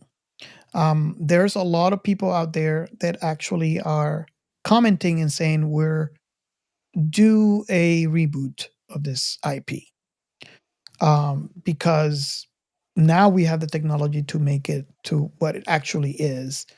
Not sure if that's going to happen, but it seems like there's a lot of people online that want this to happen. But I digress. I just wanted to bring this. I don't know how you call it, this the heart of the story into perspective, and get your opinions on that. Especially like in case of Geo, they haven't really seen the anime. But more so, if you watch the anime, you can compare the stories between the whole IP basically. Well, it's basically a justification for what you're seeing in the story. It's mentioned in the scrolly text at the start of the movie and never comes up again. It doesn't really play a part in any of the story of the movie. It's just a justification for why these things are here in the first place. So, it's just a sort of a very quick, this is why we have zoonoids and the Guyver. Now, what's that called? Oh. It's not exposition, is it? Or yeah, maybe. I mean, like I swear to God, they have a specific term for when like a movie like explains something. I don't think it might actually be exposition. I'm not too sure, but I don't think it is. But I'm 100% that there is a word for it. The dictionary definition of exposition is a comprehensive description and explanation of an idea or theory. So it wasn't really comprehensive. It was more a justification. Yeah. I mean, backstory is one of those things that if you don't include it, people go, well, why?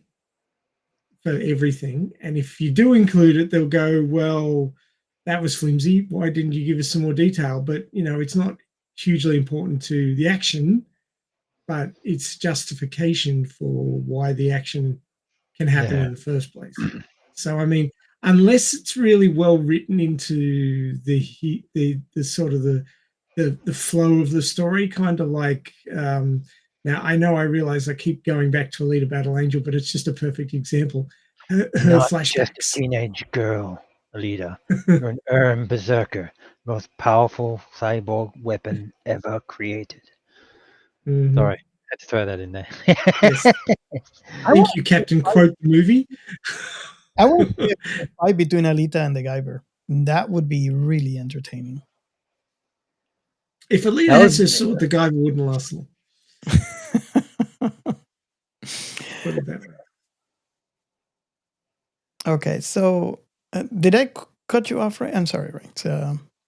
Yeah, but basically, unless you write it into the flow of the story, it does kind of feel tacked on. And I do think you're right, Robert, in that it is an interesting part of the story itself, and it'd be great if there was time for it to be explored. Certainly, in a movie, it's very hard to explore backstory, and we've seen that time and time again, that backstories are cut to save time, and then these characters seem very one-dimensional in that they're just generic bad guys because you don't know why they're acting the way they're acting. And of course, in a series, you have a lot more time to explore the backstories, and you get a lot of whole episodes of a character's backstory, and you go, oh, that's why they're like that. That's why they're doing that. And it makes a whole lot more sense. But in a movie length thing, unless you're just whack it in at the front to say, this is why these things exist, now go forth and watch the movie, you've got to find a way to trickle it in, which it's very difficult. Yeah. I think certainly for Alita's backstory in Alita Battle Angel, they do a good job, but then they leave the backstories out of the bad guys, so therefore you don't really find that they have any depth. So, I mean, it is an issue in when you've got a complicated situation that's out of the norm, you've got to justify something. And that's what that story is about. And in a movie it's hard.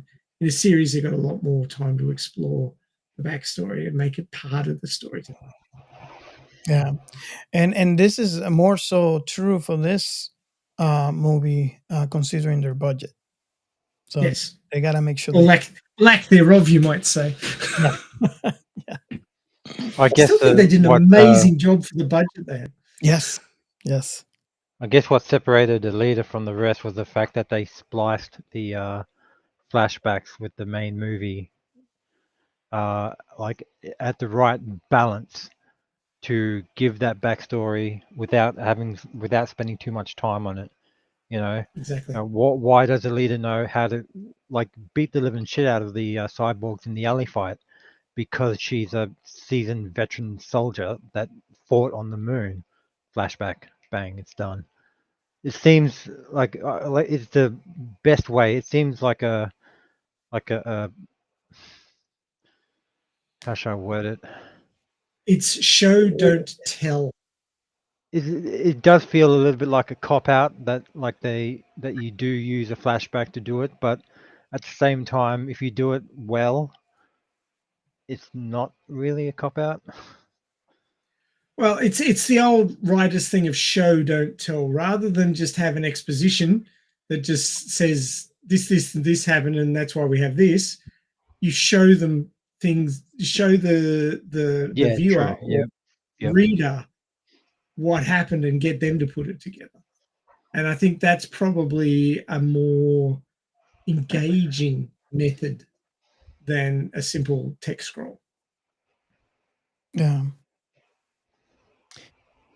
Okay, so I think we might be at the point, unless anyone else has anything to add, where we move on to the last question.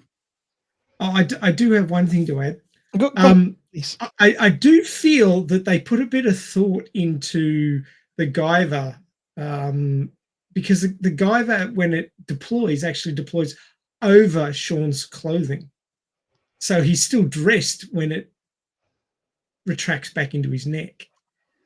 Now, that is interesting because when the control metal was taken out of his forehead and the Guyver suit turned into a puddle of goo, when it regrew him, it didn't regrow his clothes.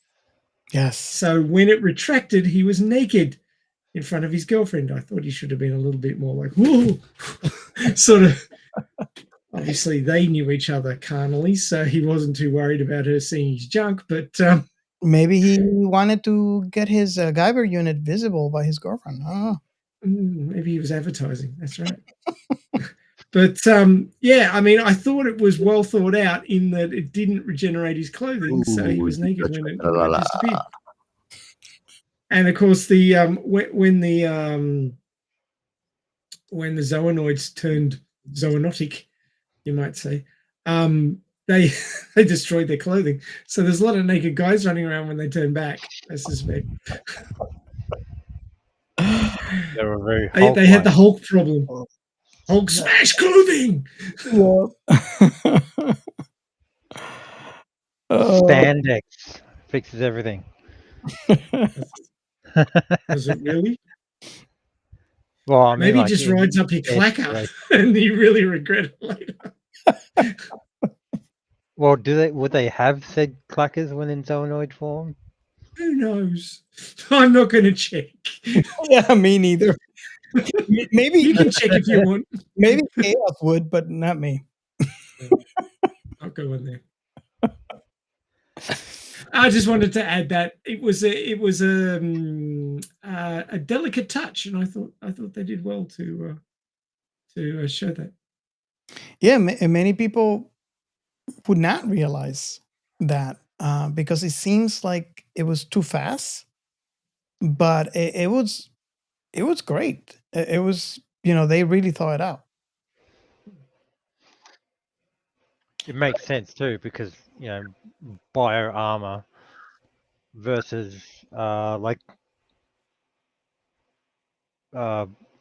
cloth or cotton sort of thing. It just dissolves, degrades, whatever you want to call it.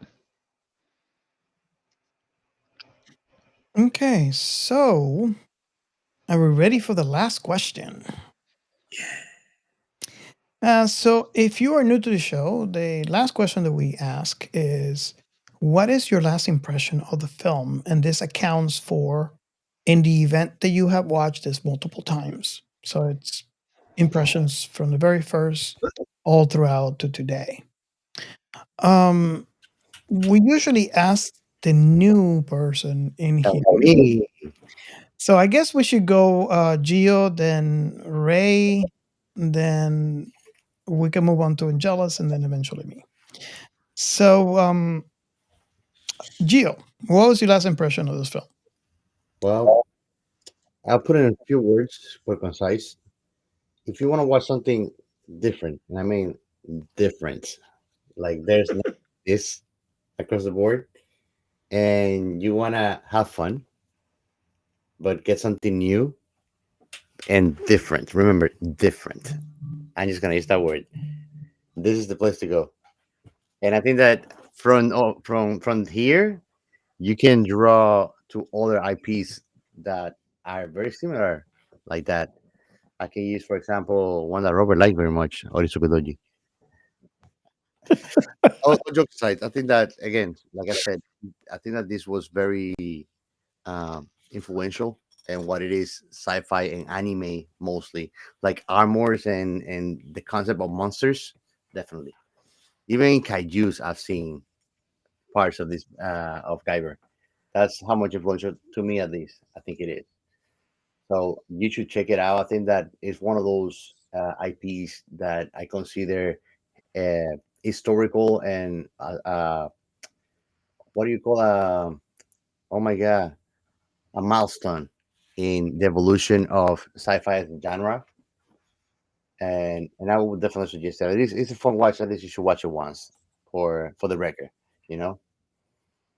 And I mean, honestly, we have to watch the other ones now, Robert, and I have to finish the anime now because there's a couple of cool things actually going on in the story plot that I do want to know.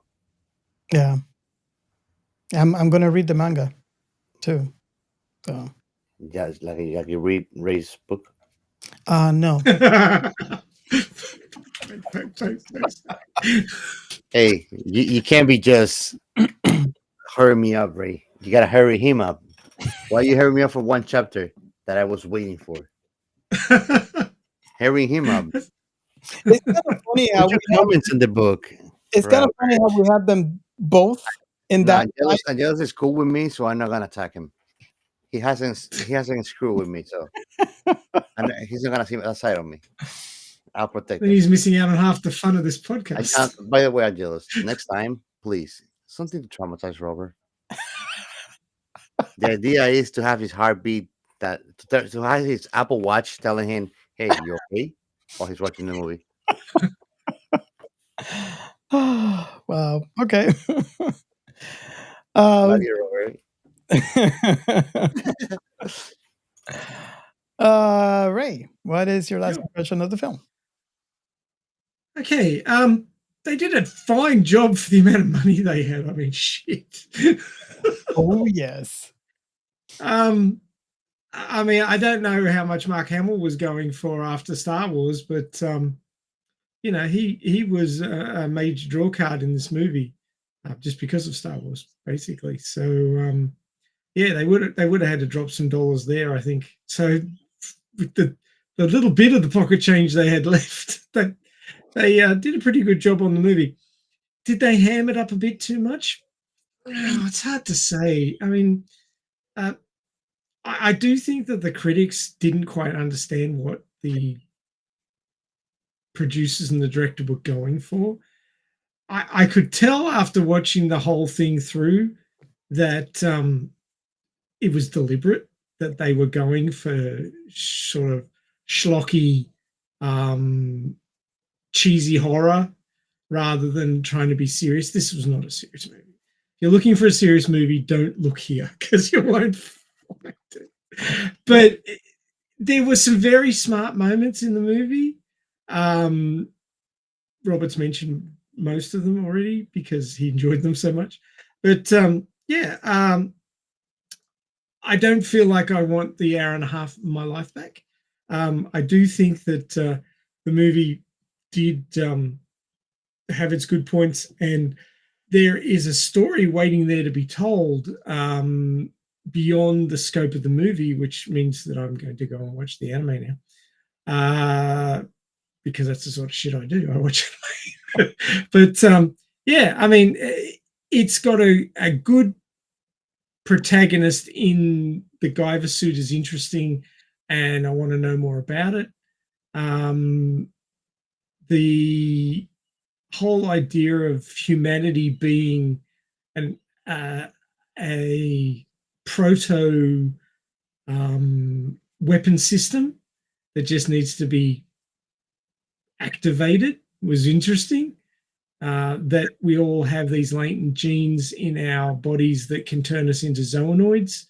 Now, if you're into biology at all and understand that there's a whole bunch of DNA within each and every cell of your body which is inactive and doesn't do anything to add towards the running of your body, and the current theory is that it's DNA that's been deposited there by retroviruses that have dumped the DNA in but haven't added or have lost their activation sequences. So the DNA is just sitting there doing nothing. Or are we zoonoids in the making? Dun, dun, dun, dun. Ray, So I mean, you might be it's the creator of the Kronos Corporation. Well, it's interesting in that it's taken something that's a bit of an enigma in the human biome and in life in general, has all this DNA that does nothing. And is it just accidental additions to our genomes by retroviruses, or is there something much deeper? And I love that sort of thing. So I want to find out more about that from the wider story. So I'm going to be looking into that more. So yeah, I mean, if anything, this movie has generated my sci-fi interest in looking further into the storyline and seeing where it goes. So I will definitely be doing that. Awesome. Angelus, the question again is, what was your last impression of the film? Mine's pretty short in the sense that it's like it's not the absolute worst adaptation. That still belongs to Dragon Ball Evolution, and always will. And it's obviously nowhere near the best because obviously that always will belong to a leader. But the worst wasn't The Last Airbender. It was pretty bad. I see Gio smirking over there. I'd watch The Last Airbender over Dragon Ball Evolution. Okay. Hey, so Gio, I am vindicated.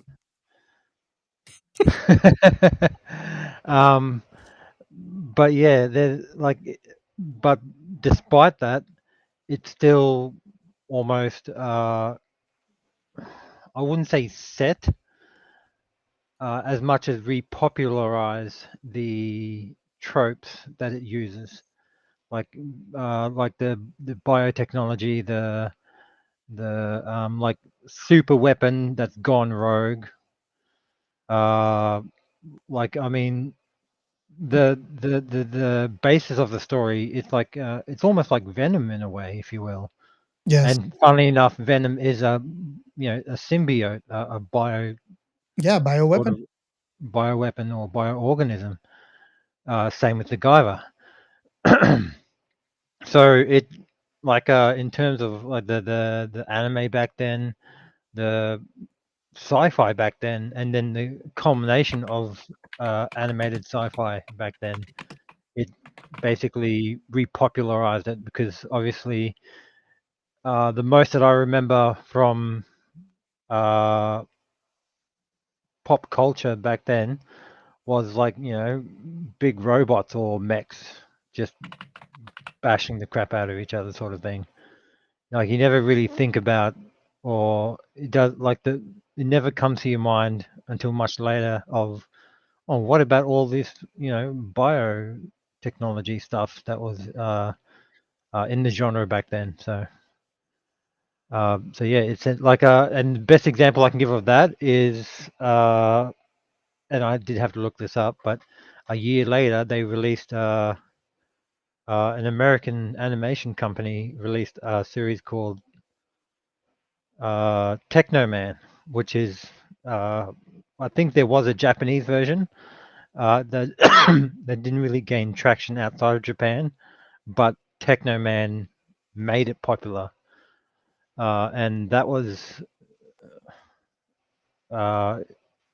it doesn't look it, but that's definitely biotechnology also. Awesome. So it basically, yeah, it didn't set the trend, but it repopularized it, I think is the best word I can use. Awesome. Okay, so for me, my last thoughts. I think I'm gonna have to echo what everybody else has said here, starting with something that Gio said. A couple of things that he said. This is very different. It is a very fun watch. And I would have to echo as well Ray when he said, this got your scientific juices flowing. I think you hit the nail in the head when you said that, right? Because I believe this was the very main reason why enjoy Guyver from the beginning in 1989 with the anime and that's what actually got me into the whole IP and all the movies after. The the story. It's again the movie. I want to echo what Kale said. That it is very different, and it is proven in the fact that and something that I said earlier in the show, I want to see more of these types of stories. I think I want to coin the phrase when I say bio sci-fi. I want to make that the next cyberpunk.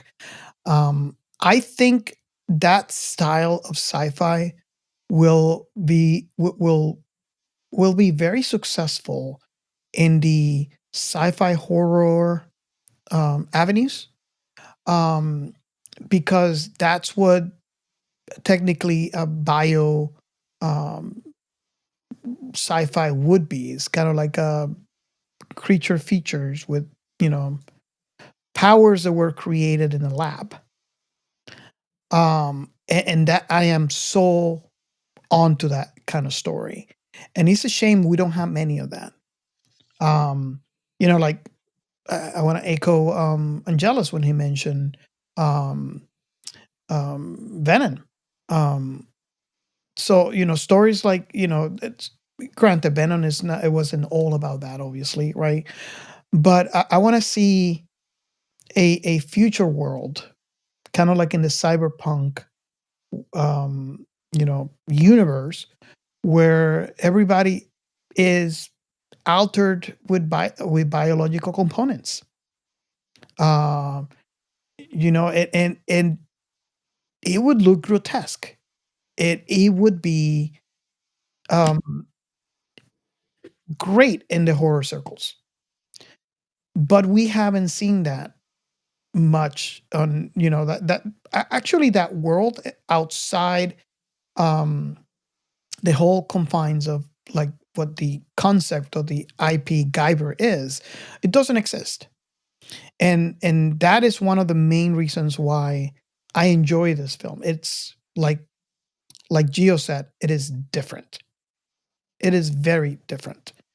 Um, Now, in the context where he mentioned that it was different, is because the campiness and all the stuff. And Gio, do correct me if you feel I am wrong in what I'm saying, but it is still fun to watch Very, because very. It got a bunch of crackles out of me it, it and is you. it is done on purpose. It is not Mhm. campiness done out of error. Granted, it was probably their way to cope with the fact that they didn't have that much in a budget. It But had I to. If you look at TV shows like I mentioned before, the exact ones that I mentioned back in Mhm, those times, they're campier, a lot campier than the ones today. They mhm, go into the time, and campiness was the norm of dialogue in filmmaking back then in the 70s, 80s, I think. mhm. You know, so Yeah, it will only make sense that they use it. You know, yeah. So yeah, if you wanna try something different, something a fun campy movie, because like we already stated earlier, there is a right and wrong way to do campiness. But if you want to watch a fun campy movie, sci-fi bio, this is it. And if you watched it earlier, if you follow the IP, if you just watched the film, or if you only watched it because of our recommendations, join our Discord and let's talk about it. I really want to hear your thoughts on this, especially if you have never watched this and you watched it for the first time. And if you're already on our Discord, just drop us a line. Let us know what you think. Definitely. Okay, so I think we are ready to move on to cautiously to the next segment. Unless Angelus knows the drill. Oh no, like I just canceled my camera because I went to for a bit of a top up, and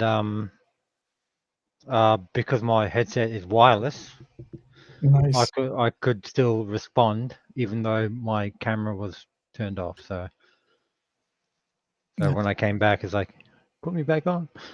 But yeah, sorry. Go on. I was watching for you. No. So should we move on to the next segment? Might as well. Sci-fi.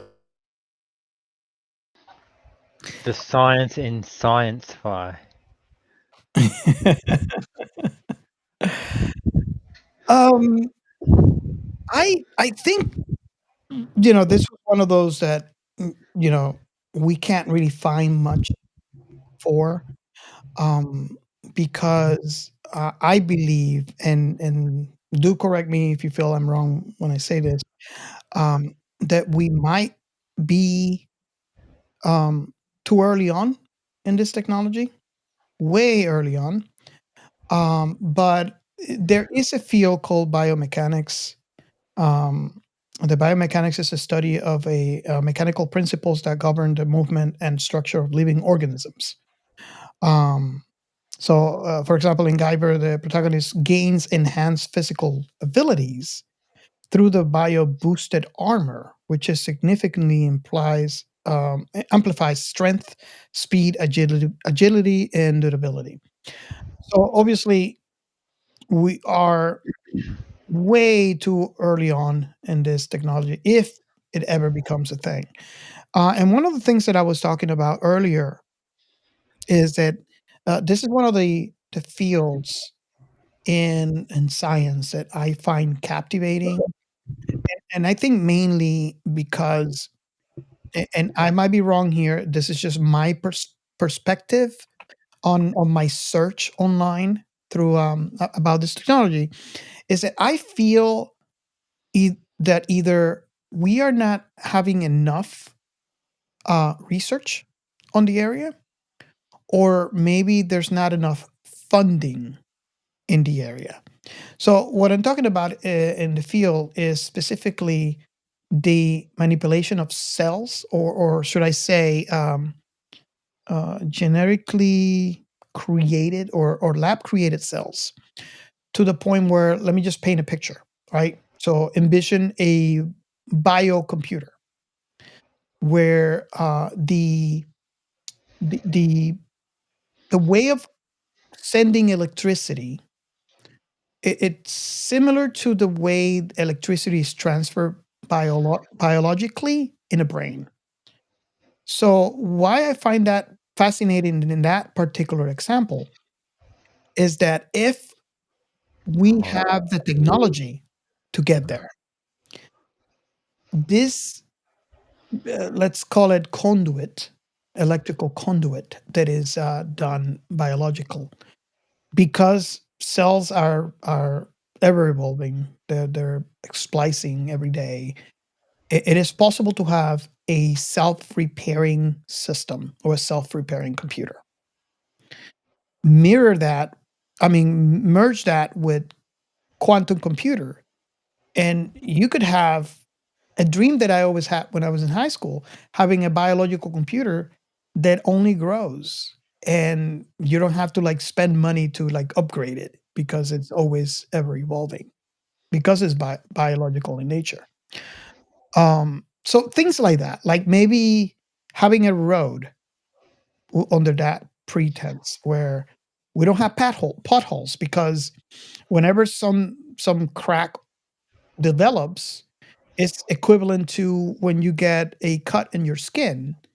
You might get a like a what would typically happen, and I'm probably explaining it wrong. I think Ray would explain it better. How we get a scar and then eventually heals. So we would have a road without potholes and maybe with a bunch of scar lines throughout. Um, so that's why I find this technology fascinating, and why I said, if I am wrong, please correct me, because in my research through this, I always do research, and I don't know if I should say research because it's not technically research; it's me looking up information for scientific concepts that I find fascinating. And I find a lot of articles and a lot of information about any other scientific concept that I find except for biomechanics. And that's the reason why I'm in theory saying maybe there's not enough research. Maybe there's not enough popularity. Maybe there's not enough um, money thrown at this concept. But it is something that I would love to see more research done on it, because I feel that merging this with quantum computer will be the ultimate in technology. I would say funding because from a completely biological standpoint, it's getting close to the term playing God. Like, who governs that and how they govern that is basically what people are going to fight over. Like, at least when it comes into the biological aspect, when it comes to merging biotechnology with, for lack of a better term, cybernetics, that's a completely different thing. But yeah, from a completely biological standpoint, it's like who governs that sort of thing, because that's some argue that it's treading the domain of the gods, sort of thing. Now, I do agree with your point, and I see where that would lead that way, because it's very easy to lead straight into that. What I was referring to, which unfortunately I know what you said is true, it's going to lead into that. But what I was leading into was the creation of biological components, not in a way or in a sense that we see as a human body. Like, for example, a biological microphone, a biological speaker, components that we normally associate with technology and equipment and mechanical, um, changing it to a completely biologic system. But I do see your point, because if we had the technology to, say, do a biological computer, we're not far off from people playing God and trying to, maybe create the world that we see in Alter Carbon, where they create a human body, because the technology is already there. So I wonder if that is one of the fears, where people think that it could go, and that's the reason why there's not enough research. I don't know. I honestly don't know. But I Well, let's flip it, and at the same time use another sci-fi IP, Blade Runner. Mhm. Like, who's to stop someone from creating? Why is the name of what do they call the things in Blade Runner? Replicants. Replicants, yeah. What to stop some governmental institution or power from creating replicants and then abusing that technology? I mean, I guess in a way, like any level of technology is going to get abused. Like, I think like when the internet was created, it was meant to be for like some random civilian purpose, and then it got militarized, or repurposed for a military perspective, and then same thing here. Like, they might create a like a biomechanical ear or eye to like offset or cure like blindness of any sort, like cataracts or Yes. even or stuff like that. And who's to stop them from taking that even further and creating replicants? Yeah. And that's what I call the playing God effect, or what I refer to as the playing God effect. Yeah, I definitely see it, because you could see with technologies like like this, like a utopia like we see in cyberpunk. Say, for example, someone loses an arm, you can have a biomechanical arm created for you and installed, and you would probably, and I venture to say, because it is biological, you would have less chance of rejection from the body. And notice how I said less chance, because there's still some biological things that would happen in the body that will be rejected by the body. I, you know, Less maintenance. Yeah. But yes, less maintenance. But yeah, I could definitely see. I mean, if you could create an arm, if you could create a leg, if you can create an eye, what is there to stop you from just creating the entire thing? So again, we're talking in huge theories here. Like I said earlier, there hasn't been nearly enough research into the study of that. There are studies uh, that you could find that are not related to what I'm talking about. There's, orthopedics rehabilitation and the sports science, all the stuff you can find, but nothing near what I'm talking about, which is the creation of, let's say, for example, a biological headphone. It sounds very gross, but you get the sense of what I'm talking about. Uh, Ray, do you have any?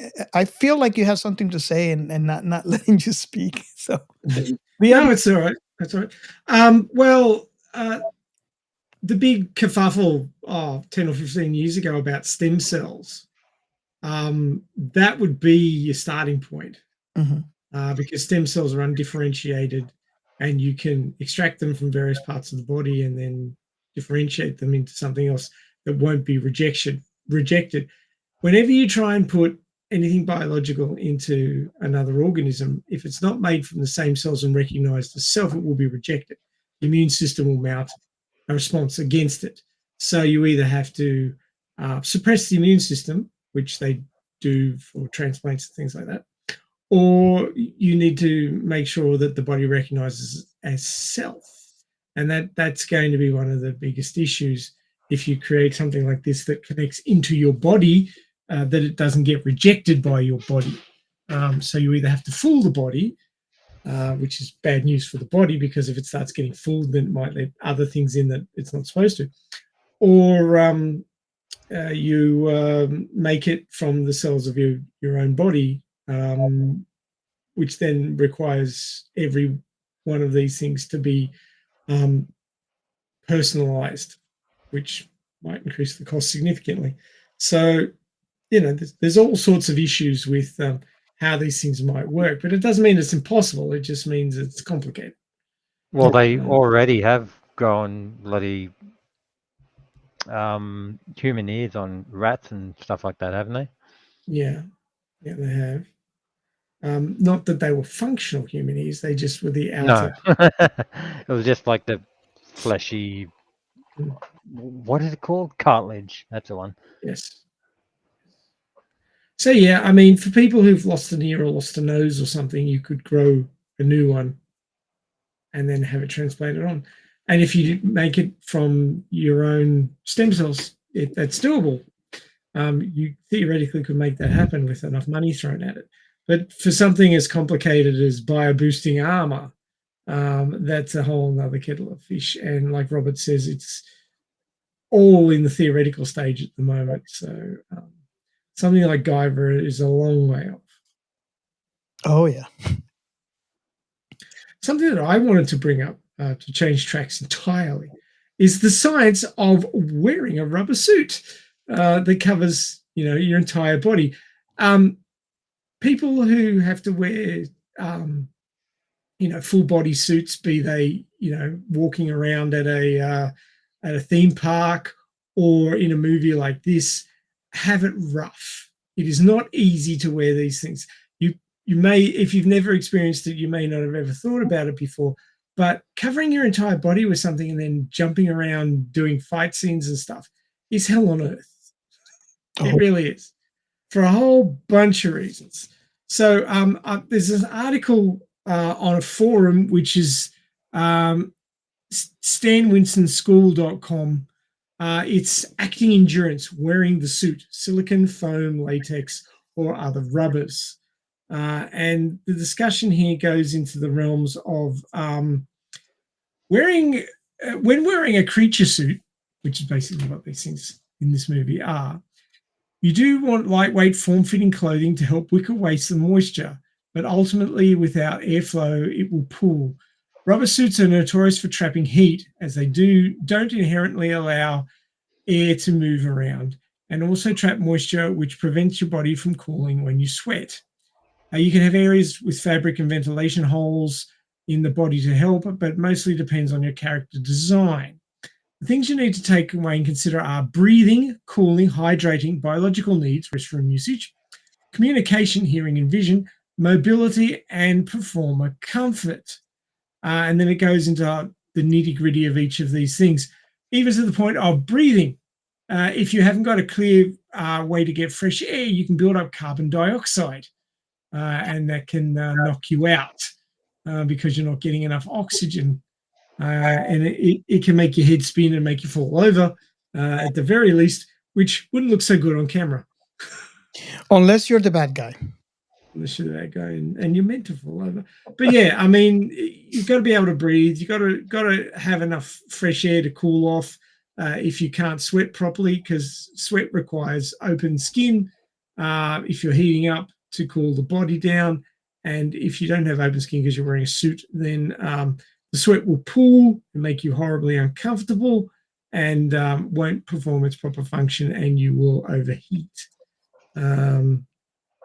So, yeah, I mean, there's all sorts of issues with cooling off. And, of course, the more your body heats up, the more you will sweat.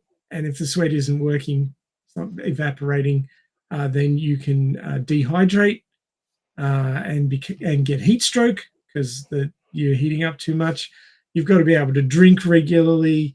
With a lot of creature costumes, people are being fed drinks through a straw in between shots. And then there's biological needs. You need to be able to go to the bathroom. If you're drinking a lot, you may need to wee a lot. So you got to be able to get. Yes, exactly. Mocap would be a lot easier, but you've got to be able to get it into the suit and out of the suit. Sometimes it's difficult to communicate because the suits block easy ways of getting your voice to come out. So if you need help, you're starting to struggle, then you've got to get that need known by the support staff. And mobility can be a problem, like the dog-like zoonoid that couldn't get up the stairs. It's not an unknown problem. That was so funny. Yes. So, yeah, it's not easy to be a creature feature in a big rubber suit. That makes me like in awe of Jim Henson all the more because, again, like I mentioned very early on in the show and used as a comparison, they did full fight scenes in the Ninja Turtle suits. Like, yep. I'm talking acrobatics, I'm talking kicks and punches and yep. wielding the actual weapons, like the bow staff, the katanas. Like, yep. like Leonardo was literally wielding a dual katana versus the Shredder, who was using a pike of sorts. And they were both very acrobatic. Of course, the Shredder was a lot more fluid because he's not in a turtle suit. But they still pulled that off pretty well, and like it boggles my mind that they were able to achieve, let alone do it as well as they did. Exactly, it is not easy to work in one of these suits. It is some serious skills, some serious science behind surviving in one of these things, and not ending up, in the sick bay with heat stroke or worse. So, yeah, I mean, there's a lot to consider, and it is impressive what they managed to accomplish wearing these things.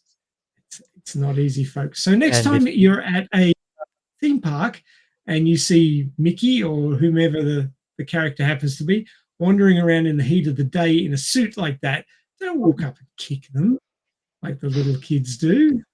Thank them for their hard work, because it is hard work. Yes. Awesome. You're gonna say something, Angelus? No. I was just nodding in agreement.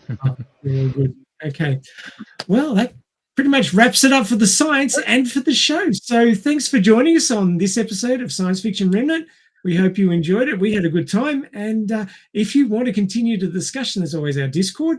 Pretty easy to join up to. There'll be a link in the show notes down below the podcast, or you can click, or you can take a picture with your mobile phone of the QR code that's right there on the screen for the lucky folks that have joined our YouTube channel. Like and subscribe, please. It would really help us. And you can just take a snap of the QR code there and join us on our Discord very quickly. And we'd love to have you. And of course, if you're already a member, do have a chat with us about this movie if you're going to give it a watch. And we'd love to hear your thoughts on the matter. We have a couple of websites. The first one is sciencefictionremnant.com. That's where you can find our latest episode and our back catalogue, and also some really interesting articles about what's happening in science fiction and the science behind science fiction. So do check that one out. It's a lot of good fun, and those reads are pretty short, 2 to 4 minutes each. So you can quickly zip through a few of them whenever you get a fair moment. We have another website. This is sci-fi.net, and that one is for creators. It's in its infancy at the moment, so if you want to join that one and get in on the ground floor, you're quite welcome to, and help us create a space there for sci-fi creators to get their work out there and known amongst the This Is Sci-Fi hashtag community. We also have a Substack. That one is coming along nicely, where you will, if you join up to that one, and you will get regular emails with information to do with sci-fi and science, and our thoughts and ideas about what's happening at the moment in those subjects. So do join the Science Fiction Reprint Substack, and we'll see you there. We have a Patreon. If you'd like to join it, we'd be very appreciative. You can give us a small monthly contribution to go towards the podcast, and you can get some behind-the-scenes info and some extra stuff to do with the podcast. And of course, if you have any ideas about what you'd like as a thank you for backing the podcast, we'd be happy to hear from you about that. So you can tell us about that on the Discord as well. We also have a Buy Me a Coffee if you'd like to make a one-off donation towards the podcast. It is not free to create a podcast. Robert is footing the bill for that at the moment. But if you could throw a few shekels toward the Buy Me a Coffee, we'd greatly appreciate it. We have a hotline. It's 1305-563-6334. That's 1305-563-6334. You can drop the 1 if you're in the continental United States, but otherwise you'll need it there to get through. You can leave a message there any time of the day or night about your favorite sci-fi, something that we've talked about already, or what you're doing in the field of sci-fi. We'd love to hear from you, and we will play that on our next show in the This Is Sci-Fi section, if you're willing to let us do that, and we'll talk around it, or you can come on and talk to us about that, because we'd love to have you. There's always the option of joining us on the podcast like Angelus has today. If you're really interested in a IP or a topic to do with sci-fi, we'd love to hear about it. We'd love to have you come on as that IP's advocate and tell us what you like about it and what you think about it. You can join us at a week of your choosing, and you can get in on that IP and be part of the conversation, because we love to hear from our listeners. We'd love to have you join us on the podcast. But if you're just keen on listening, that's fine as well. We love to hear from you on our Discord, and we hope that you enjoyed our show, and we will catch you next time on Science Fiction Remnant. Bye for now.